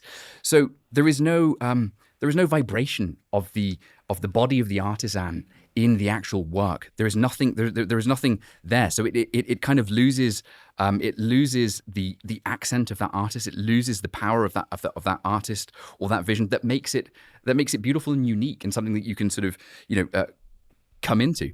The other thing I would just address briefly here is this sort of postmodern perspective of it's just a little bit too linguistic for me. I can't engage with this thing because it's always coming back to questioning and saying, well, it's this or maybe it's that. I struggle so much with this side of things. I mean, I'm aware you're from that background, but it's just too much. It's too much wording and too much of a linguistic play. And again, it feels like a very good way to talk out of actually making things, genuine artifacts in the world. It's used far too often. And then, of course, this idea of right and wrong art. Well, that actually right and wrong art is discussed regularly right now by major contemporary art institutions, right? I mean, look, I'm someone who's unapologetically a sculptor in stone, and I've been called stupid things like, oh, you're too masculine, oh, you're too aggressive, oh, you're this and that because you hit a hammer, you're hitting a chisel with a hammer and all this kind of stuff. And I think, what? How have we got to this point now where it's like, oh no, you can't do that because you're, as I said, previously, why would you carve? How dare you carve that stone? This whole thing. It's like, well, the contemporary art world definitely has a very strict right and wrong. It's not about, as you would say, anything goes and we're open to everything. It's actually really not. You have very clear defined principles of what you would say is right and wrong, and that's the cultural hegemony that. And do you feel excluded from that definition? Well, look, I'm actually very happy to be an outsider because I'm building my own thing with a collective of other artists on the outside, which is where true vitality stands. The institutions, that's actually where it's become solidified. There's no dynamism there anymore. An institution is like a very slow, clambering giant, and it's not dynamic, it's not exciting, and there's all these rules and regulations. So no, I'm actually really happy to be on the outside. Did you study in art school? Yeah, I did. So you're not an outsider, because that's a term to the people who do art. Well, I'm not an outsider artist. I'm an outsider in the sense that I've made it very clear where I stand, and they've made very clear where I stand. So I'm like, okay, sure. And I've actually gained way more power being outside. I would say to all artists, try not to go on the inside. By deciding you're going to be an outsider, you are in a place of privilege, because you decide, I don't want it to be engaged in social, political issues, because you have the privilege to decide that. No, I make sculpture. Sorry. Because you have the privilege, unlike some of us who are pushed in that position, of course. The cultural hegemony again. No, wait. Because we find ourselves to have to defend ourselves and our culture by engaging in social, political artwork to engage people. But if you are in a place of privilege to say, I want to be an outsider, I'm going to do my sculpture as I like, and I am actually happy with that. That is at the same. That is a place of privilege. I don't know what this means. What does Well, this mean? it does. It does mean a lot. I'm going to have to deconstruct. No, that. it does mean a lot. Let me just distill. Because that's a political decision. From what I to understand, you. just to kind of distill, I think what you're saying, for my sake more than anything, I think what he's trying to say is that you have the luxury of disassociating yourself from cause in the world, whereas he is only seen in these spaces as a result of his cause. I was actually I was on the periphery and then I was pushed out. No. So you eventually then say, okay, I've been pushed out. No, I'm doing my own thing. So it hasn't been a choice. It hasn't been a choice from you as opposed to you. I was within the institution. I was going through the sort of like on the periphery of the institutions. I've had gallery shows, I've done all my stuff. And then at a certain point when I made my ideas very clear of what I felt with a manifesto, media falls away, support falls away, and you sort of go, well, you may as well embrace it. What I've found is I've actually been empowered by doing that, because then people begin to see the game is up. They begin to see, oh, actually, this place of freedom and diversity and all this stuff, it's a lie. It's a joke. It's a lie. But Well, where- and well, I- let's- coming- how? I'm going to give Summer the opportunity. Sorry, I because don't she's know always how is it a patient. lie when you are male, white, privilege versus I don't play us. within that paradigm. No, serious. Let's- I don't let's- play within that let's- paradigm. let's- I really let's don't talk know about, how like, that is a reality lie. One second, versus- Wafa, one second. When Wafa, it hold on becomes to to me just a sec. diversity I and you don't play in that accusing game. that is a lie. One second, Wafa. In making work like that, I really don't Thank see you, that. thank you. Summer, I go ahead. really don't see Let's that. hear I from agree with Summer. Will's point, but also I Yeah. agree also with the fact that, you know, the illusion of like the idea that there is privilege that exists, that doesn't exist out there is an illusion. You can reckon with it and say it's a far left sort of conspiracy theory, but that is reality. It's I just used as wanna a add- moral argument, and I'm that- tired of that's these what games. That's what you say because you're not somebody that has the embodied experience. So you're coming from a very radical stance, saying that vitality equal working this way outside of the institution because the institution does not agree with my stance and is pro X, Y, and Z. And this is what I feel I don't is agree the with their right way. stance. Oh, you don't agree with that? This is how I feel is the right way to make art, which makes you very binary and very radical and very black and white. Very when art postmodern is completely language. that's not postmodern language. That It is is. It's basically new left language. that is completely not. That is actually the language. The that- audience can read up. no, up because on it. you're being very specific. Specific is not postmodern You're- language. It's thi- being very radical, very this- black and white. This is cultural Marxism But at its absolute How is root. it culture? How is it culture elaborate on Marxism? that. Like, I'm Yeah, curious I would, about I what would does that love mean? to because Look, if you're going to like say Hitler that, defines what is good art and what is not One second, good one art. second, So let's let's just hear from- hear if it. we're going to get into this idea of Yep. you're a white straight male, Hmm. and therefore because you're somehow in a privileged position, no one knows my background, no But one that's knows where not I've my come from, question. and it's this Hold on, and it's hold this massive thing that's just splashed onto you. What I'm saying, people are getting very fatigued by this. And what you will see is that moving But forward, by the what? arts and culture are moving away from this paradigm. This paradigm, like calling me of saying something like, "Oh, you're white and straight and you're male." I'm sorry, this just it's No, no, it's no, like that wasn't my we're question. tired of this. My game. question no, is no, your no, stance Hold on on, hold on, art. Wafa. What was Doesn't your work. question? Elaborate so My he can question answer was it not quickly. that. Was the fact that you think vital work is one that exists utilizing craft and utilizing a specific way of doing things outside of political, social, cultural realm is the right way to do art. This is my actual challenge. It's not whether you're black, white, gray. It doesn't really Well, matter. why did you bring it up? I brought it up as a layer of you being saying that this doesn't it is illusion. It's postmodernist. That it's not something But that that's exists. literally with a theory. Literally, this theory. But is- also- look up Herbert Marcuse. I mean, it's No, like, but this is all also this, you it's this framing of you binary thing accuse and the constantly work attacking. of If you being look at the theory, it's clear. linguistic, No. which has nothing to do with linguistic other than expressing self with the language and talking about the artwork. You didn't look at the artwork and how effective it is. That is so different than speaking about the artwork. I think what I'm trying to understand is that, to Fenn's point, is that how does his how does his whiteness reflect his artistic stance? He is about a very clear definition of what he believes art to be, but how does his whiteness a reflection of Thank that? you so much. This is really Oh, good. It's point. not. it's- It's not Oh, a reflection okay. of his art. I never said it was. I said that not acknowledging that there is a privilege to that separately from his art, but also acknowledging that his stance on the art is very sort of binary Yes. and very specific. So your take is about the rigidity of his Is stance. the rigidity and also the alienation of what that means to sort of others. Right. By sort of taking the stance, it means that also he thinks is superior. It's a stance in which positions you as better than others. Would you say that's the No, case? look, Fenn? I don't see how my stance on creating sculpture as Fenn de Villiers is somehow hurting other people. I think this is ludicrous. Well, would you make a value judgment whether something is art or not based on your stance? Well, yeah, because a sculptor has to. A sculptor has to. An artist has to. You have to make a value judgment. Who said they have to, is my question. Because if you've got a vision that you're adhering to as an artist, that you're following, that you have strong binds to, that you know that if you fill out this vision, you're staying true to yourself, then you follow that. I'm not, and I would suggest other artists do the same thing.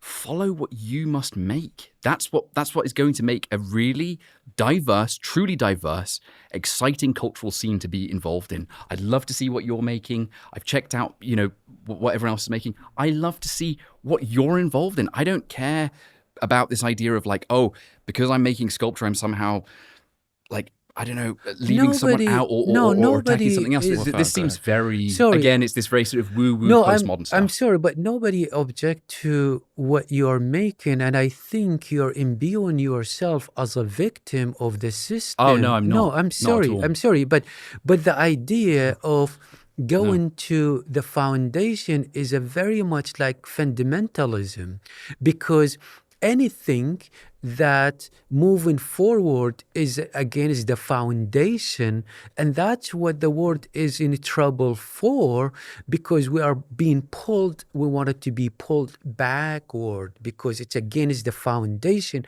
while we are light years ahead of everything. Things change, but if people cannot understand things that's moving forward, it's not the world problem. It is their problem because they cannot accommodate change. Perhaps cognitively, they cannot comprehend what is happening. The thing is, creating art that people can't understand, and by this I mean ordinary people, not people with PhDs. I'm a dropout from school. That is part of why so many publics, including the American one, feel so disinvested in the art world. It's because they don't understand it. It doesn't speak to them. The people who are creating it appear to be talking over them. I believe that art is something that is the birthright of every human to enjoy, just like music is, just like delicious food is. This is something that is a uniquely human experience. I don't think everyone is an artist, but I do think creativity is everyone's birthright. Sure. And I do think the appreciation of art is everyone's birthright. I think of something that I had an experience with. There was a protest encampment by taxi drivers near my apartment in New York. And I'm also a journalist, and I would go down every night and I would sit with these guys till 2 a.m. These are working class guys from everywhere in the world. These are not people who typically are stereotyped as great art appreciators, but I would go there with my sketchbook and I would draw them, and I would give them prints of the drawings, and they would hang my pieces in their cabs. And it was a way of them being seen in a city that ignores labor. And I don't think that the appreciation of labor is a colonialist concept. Quite the contrary. I think it's the basis of socialism, is the appreciation of labor, the appreciation of the working man and woman, And while I don't think art has to be for any particular audience, there's nothing wrong with creating art for people with PhDs only. The art that I want to do is art that speaks to working people, that they can understand, that is powerful to them. I don't mean twee, I don't mean treacly, I don't mean stupid, but that they could understand its power and that can move them.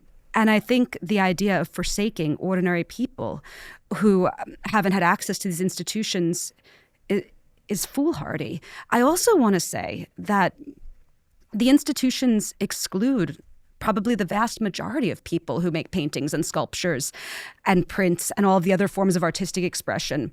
People like me were excluded from the institutions. I mean, I also have been on the margins of them. I've had some good successes, but in general, I'm excluded because I'm an illustrator, and that is a working class discipline. Many fine artists don't even consider illustrators like me to be artists, despite the fact that some of the greatest illustrators of the 19th century, people like Goya, right?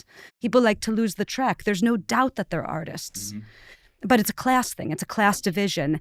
And that those sort of class divisions and that looking down on people outside of the academy is endemic to the contemporary art world, certainly in America. And it's one of the reasons that people turn their back on it. I just want to just address one thing to correct about when I was talking about labor as a tool of colonization, meaning it was a tool used to further domesticate, and the idea of, free labor, but it's a form of like slavery and domestication. It's not that of course it's undervalued. Specifically, I'm talking about it from a feminist stand and how women labor has always been invisible, but women have always been kaleidoscopic in terms of how they operate, how their various knowledge system always existed, how they look at pattern, very much on how the AI has learned and trained to actually operate, even though it's trained by men in most of those systems. It sort of tries to replicate a lot of the pattern that we see. But I wanted just to add one point to address, the point earlier that is not really mentioned, which is the diasporic perspective, or people from, a variety of different culture that did not have a seat on the table in the world of contemporary art for many, many years. And I think if we look into the world of craftsmanship and labor in particular, where it sits. If you saw the whole debacle in the sort of luxury market about where your bag is done, most of, luxury now, craftsmen, are residing in the global south. They don't live anymore in the global north because of the fact that the skill cannot be passed down through generation because it doesn't pay the bill, versus the global south has been forced to sort of maintain the skill because it's the only way to pay the bill. Exactly. So we don't look at the disparity in terms of why craftsmanship went out of existence in a certain era, because only most people that are from a diasporic sort of cultural kind of perspective. For me, my medium is culture. My medium is also social and political. All these are important because I am diasporic in my existence and in my background, not because I chose to or because I am, gray or black or whatever. It's because of my particular story. And I'm sure it's true to you and your particular lineage, and to you and you. What I'm saying is I don't sort of promote ideas that are radical in the sense, or it's this or that, because everything is contextual. When I talk about kaleidoscopic or quantum craft, is you have to always put things in context in order to understand whoever you're speaking to, or understand new tools, or understand the idea of digital material entanglement. It's understanding everything is contextual. Everybody's using certain things for a reason. Everybody has a background, a reason, a way of doing things. It's not black and white. And I think our ways of thinking has the why there is so much radicalization and divide across the norm, whether it's in the world of art or politics or elsewhere, is because of this very sort of black and white thinking. Beautiful. Everything is contextual. If you cannot include that in any project, you fail, because that's what we react as a mirror. We fail. As a mirror, we react to our environment, and that's what we incorporate. But I wanted to mention something about the institution, specifically about museum. A museum function is to house the artifact. And for some reason, we are expecting them to go beyond their function and always to showcase our work. When did this happen? To admire us as an artist?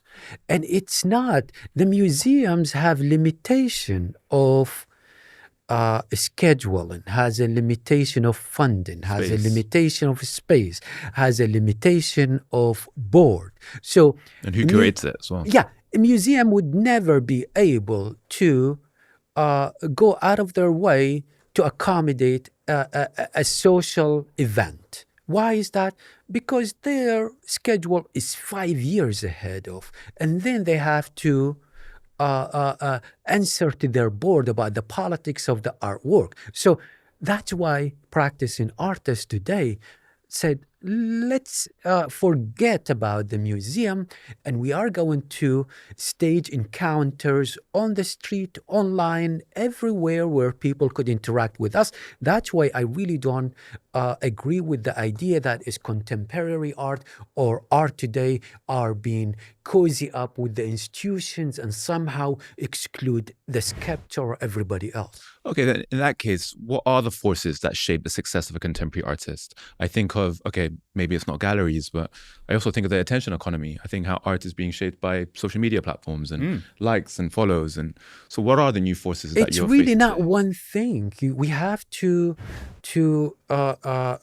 be very realistic. There are many things. You have art fairs, which is solely driven by monetary values and it's pushed by galleries. That's one thing, right? And you have a great museum showing content too, and also influenced by the board, right? And then you have museums, galleries are influenced by what is happening on social media and what is popular. So the idea of there is one system and there is the corporate and it is controlling, it's really nonsense. There is always been the popular in the visual art. It is trendy. And anybody who deny that, they're not really engaged. And if people decide not to be engaged, they cannot just point the fingers on others. Be engaged as an artist, then you could complain.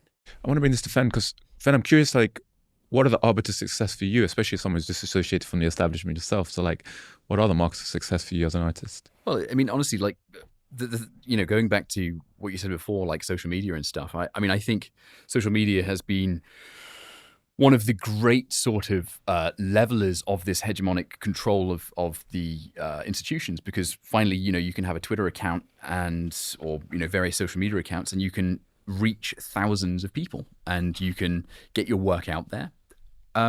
Look, success for me has been the fact that I can live every day practicing and dedicating my life to working with stone and bronze and stuff like that. That's because in a world where it's actually very difficult to do that,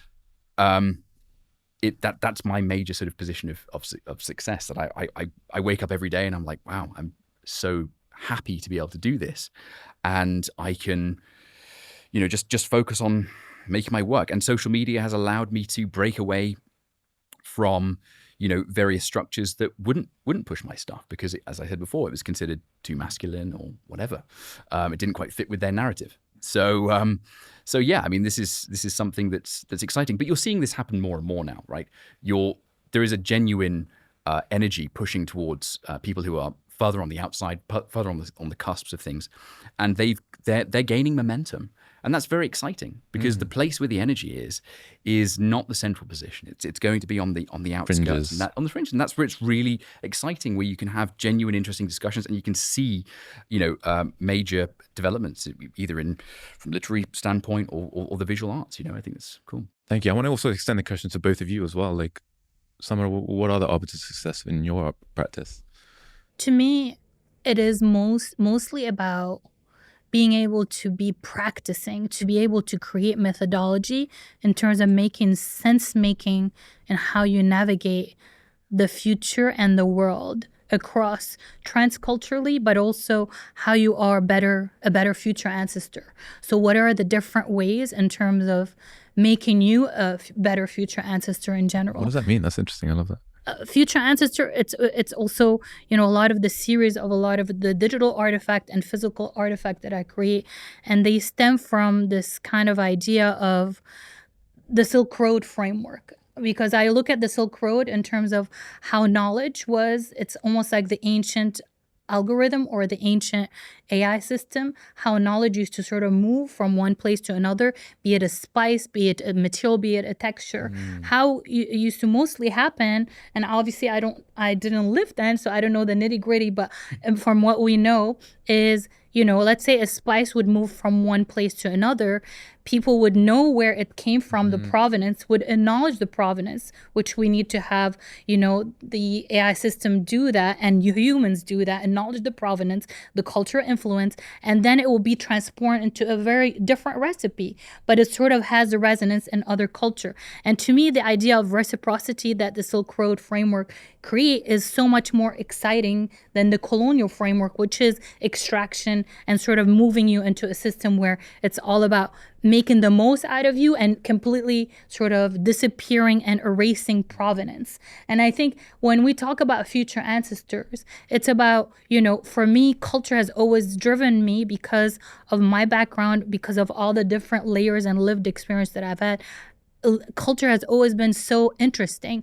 So how do I create different cultural sort of work that actually responds and also other people can see each other, but it's completely sort of imaginary and mutated and not necessarily like imagine it's like a whole new sort of, way of utilizing sort of material or recipes or whatever that might be. So for me, the recipe of success is less about where my work resides, because I don't really care about where it resides, as long as I can actually further from a sort of creative and a person that is more exciting to sort of the theoretical as well as the sort of artistic practice, where I can create an ecosystem that allows my different types of expression to live, and also how people can be learn from the method that's like sort of the quantum craft method in ways and how they can actually not only survive but build what I call anti-fragility, which is a default mode how we live in places if we have lived in wars in any place, which is the economical stance of Nassim Taleb, who wrote, or coined the term from the Black Swan, which is an economical term. But I feel oftentimes artists needs to be, or creative need to be more economically savvy, financially savvy, because otherwise we're going to remain content creator, sort of like, being these clowns for these systems to sort of monetize better. Unless you are able to sort of own your sort of paradigm and be equally have the same weight. I'm not saying I'm going to be an economist because I'm not interested. I'm not getting it, but have, equally important things to shape society like an economist would, then you're not going to be able to sort of move the needle. And to me, I'm more interested in moving the needle, not for myself again, but for my nephew and all the sort of next generation ahead. Thank you. Molly, what about you? I want to have enough freedom to create my work every single day until I die. And I want to make something good enough that people preserve it after I die. Beautiful. Punchy. I loved it. Thank you. I pinned this because I thought this was very fascinating. So this idea of financial dependency, and it stops you from becoming a content creator. But what if the content creation is what's giving you financial dependency in your artistic practice? Right, because it's a chicken and the egg, right? Literally. This is why I like the idea of hacking or insurgency, because it's not about operating outside the system, it's hacking the system. How can you work in the system that constantly discriminates against you, or if you put anything political or, with certain agenda, depending on the platform you're in, your content is not going to be seen, not because of what it is, but because of what you're talking about. So how can you sort of actually develop new language, new ways of appearing, new places of where you think this work is going to sort of be more better operating here versus here?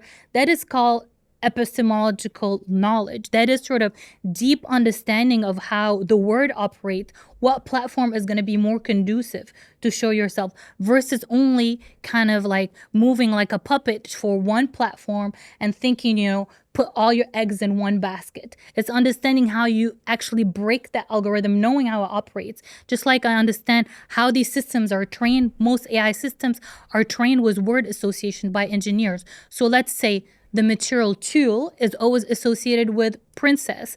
Like if I put Lebanese, it's going to most of the time, sometime, render people with militia sort of guns and whatnot, because the engineers have these embedded stereotype in the system. I know that.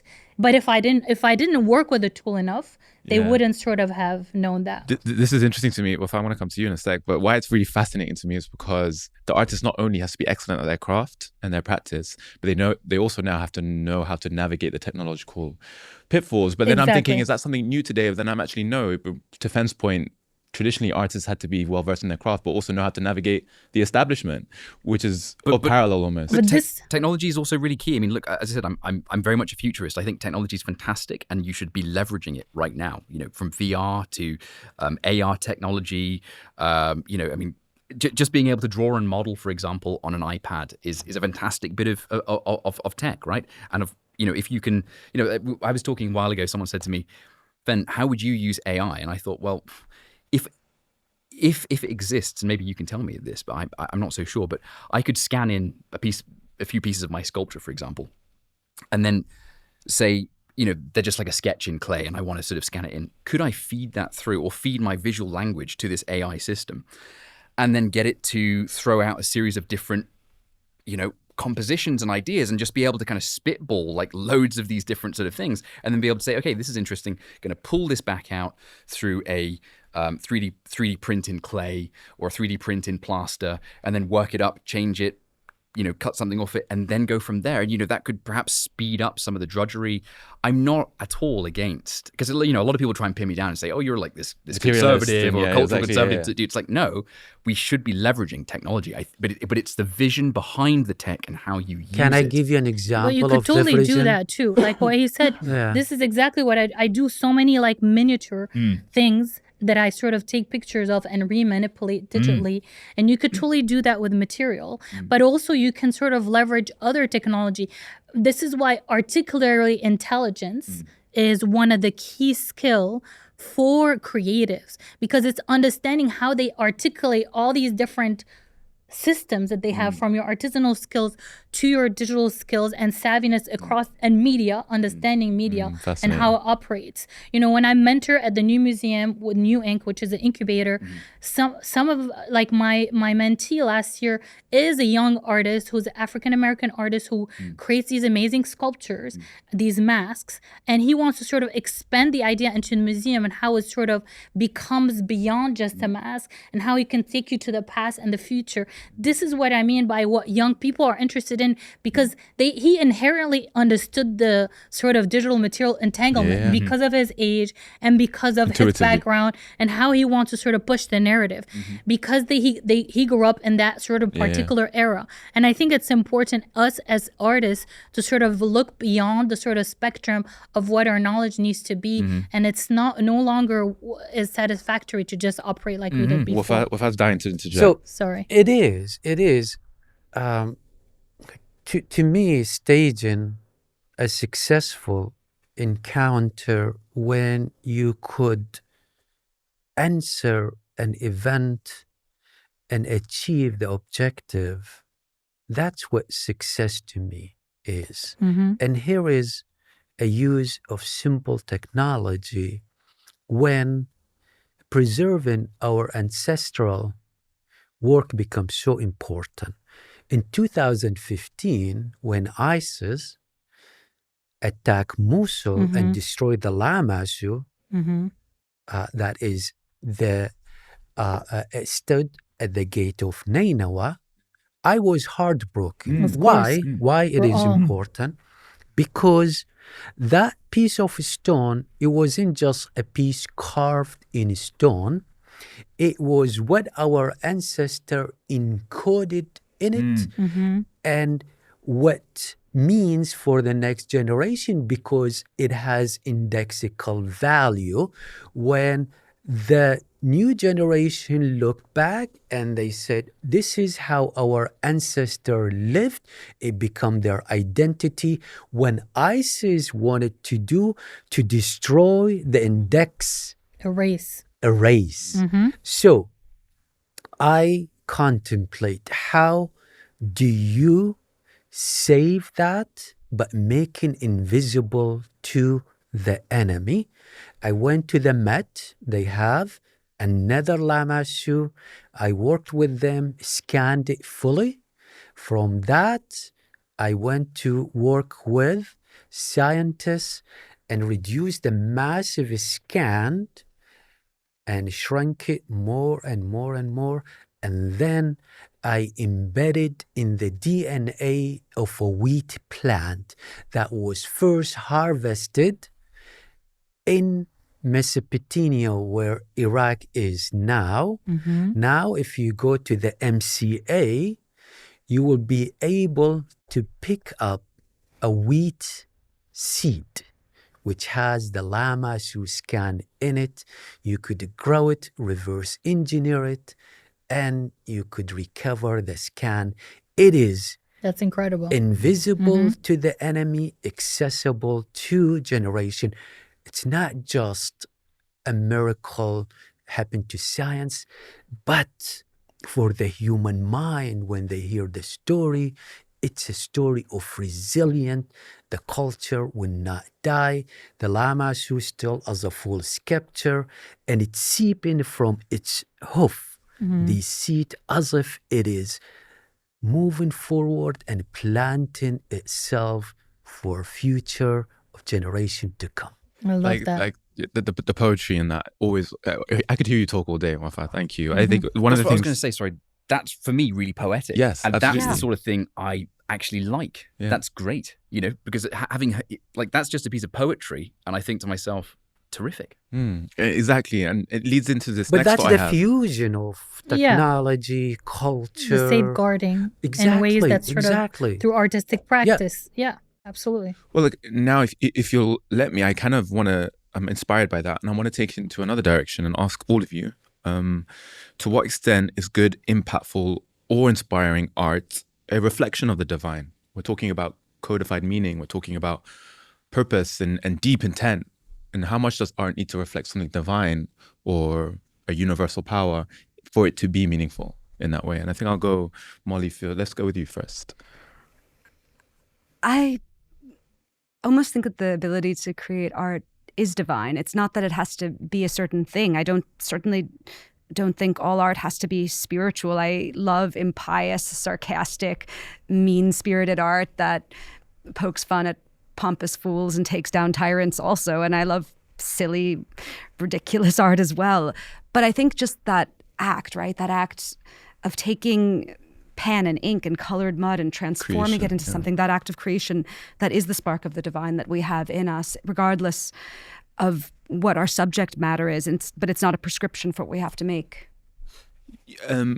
What about you, Summer? In the context of like everything you do with technology, etc., does art need to be a reflection of some divine power or a recreation of a divine characteristic that we might embody? I think divine means being able to connect. That's what divine to me. Being able to connect across different temporal zones and being able to sort of understand in a very holistic way what really like moves you. When I'm creating, just the act of creating, specifically when I'm creating with AI, because I could go down the rabbit hole and it connects me to my childhood when I was used to draw and create so much with my hands and dance and all this. You know, there is this visceral joy, but also this neuro aesthetic benefit that sort of is so healing and so that feels so good. It's really hard to describe how good it feels to sort of like, you know, being able to see like this creation and start to imagine. When you are radically like completely unblocked from an imagination perspective, that is to me like the ultimate divinity. Yeah, it's like this feeling of when you walk into a cathedral, you walk into a mosque, like Yeah. something takes over you, right? Right. But at the same time, like I'm also wondering and trying to be self-skeptical here, like how much of that is just some synapse in my brain telling me that this is a divine experience that I'm having through this art? Like, But it is in your brain because it is personal. Divinity is in your brain. Like we kind of undervalue imagination and we undervalue even what, you know, some ancient culture used to think of what was divine. It used to be maybe in trees and stones. It used to be in the cosmos. You know, like the divine is very deeply personal. It's what, you know, resonate with you based on your entire cartography. That's what sort of Yeah. is divine. is there something spiritually embodied in your practice through sculpting?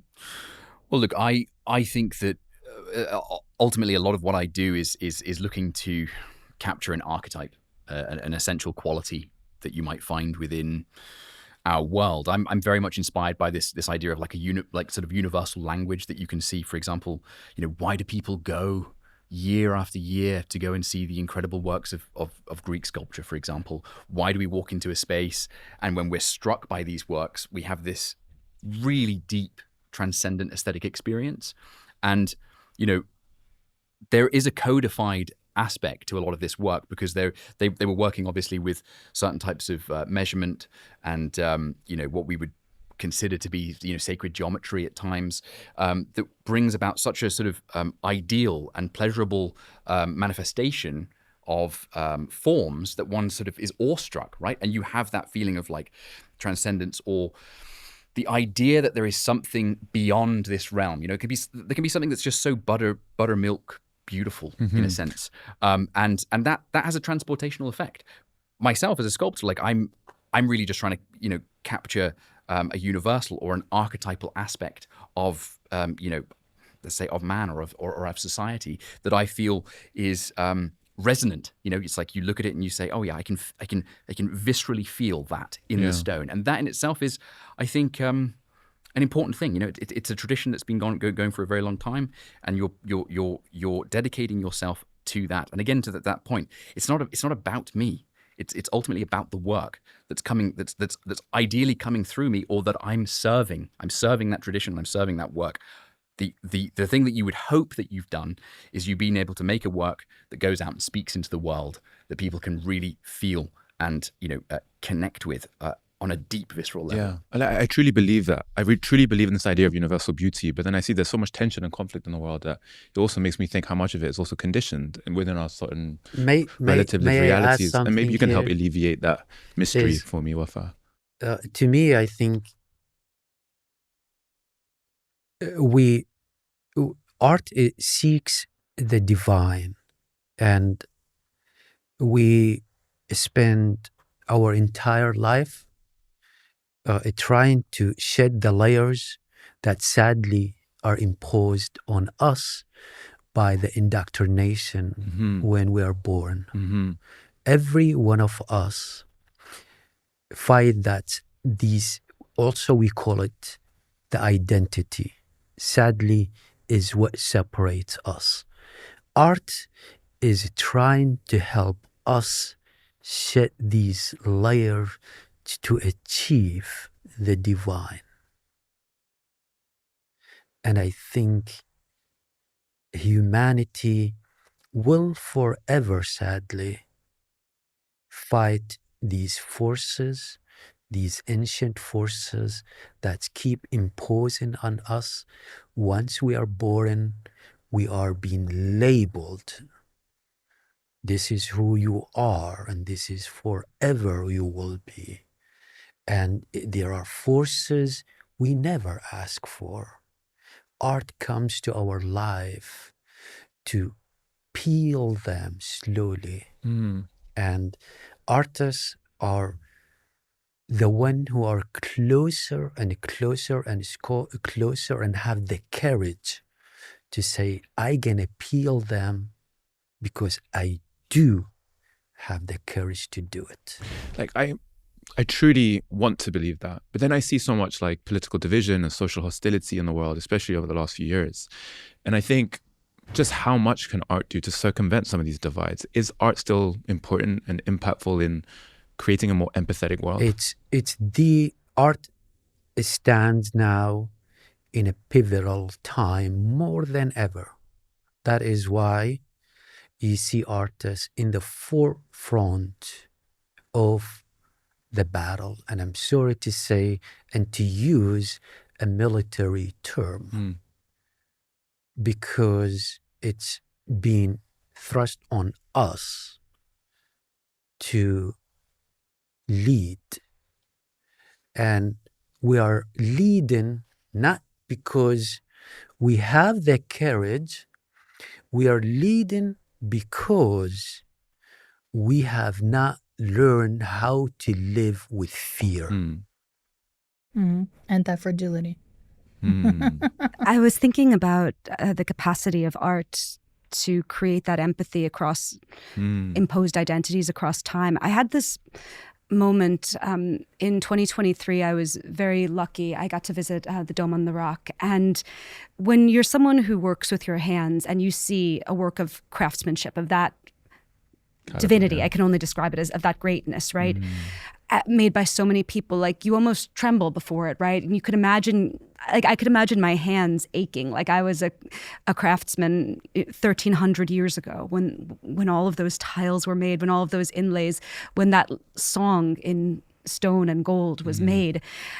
I think about the great Iraqi poet Mutanabi, who I love. When I was studying Arabic, Obviously, he's one My of them. hometown, Kufa. And I am a very different person than Mutanabi. It might surprise you, but you read his lines and you feel his swagger, right, and his arrogance and his cool, and across the millennium, right, across all of these boundaries of time and of distance and of identity, he speaks to you. You feel him, and that, when I think about art's empathetic capacity, that's what I mean. Beautiful. That's what the Islamic art come from. The Zaghrafa is to lose yourself in the infinity. It's the divine. Beautiful. Wow. Yeah. Okay, so final question after what's been an incredible debate. And for the audience's sake, I want you to tell me what's a piece of art that has struck you, and why should they go see it? Michelangelo David. Why? It's so remarkably sculpted.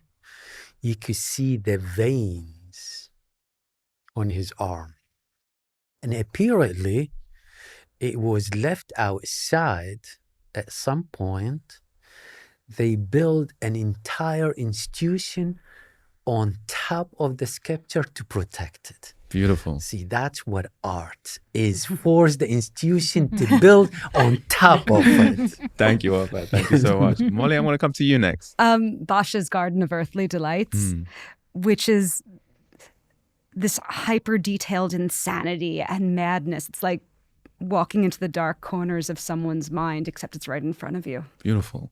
Summer? This is a very hard question, but I'm going to go as somebody who I admire their craft so much. They're more contemporary, and it's El Anatsu.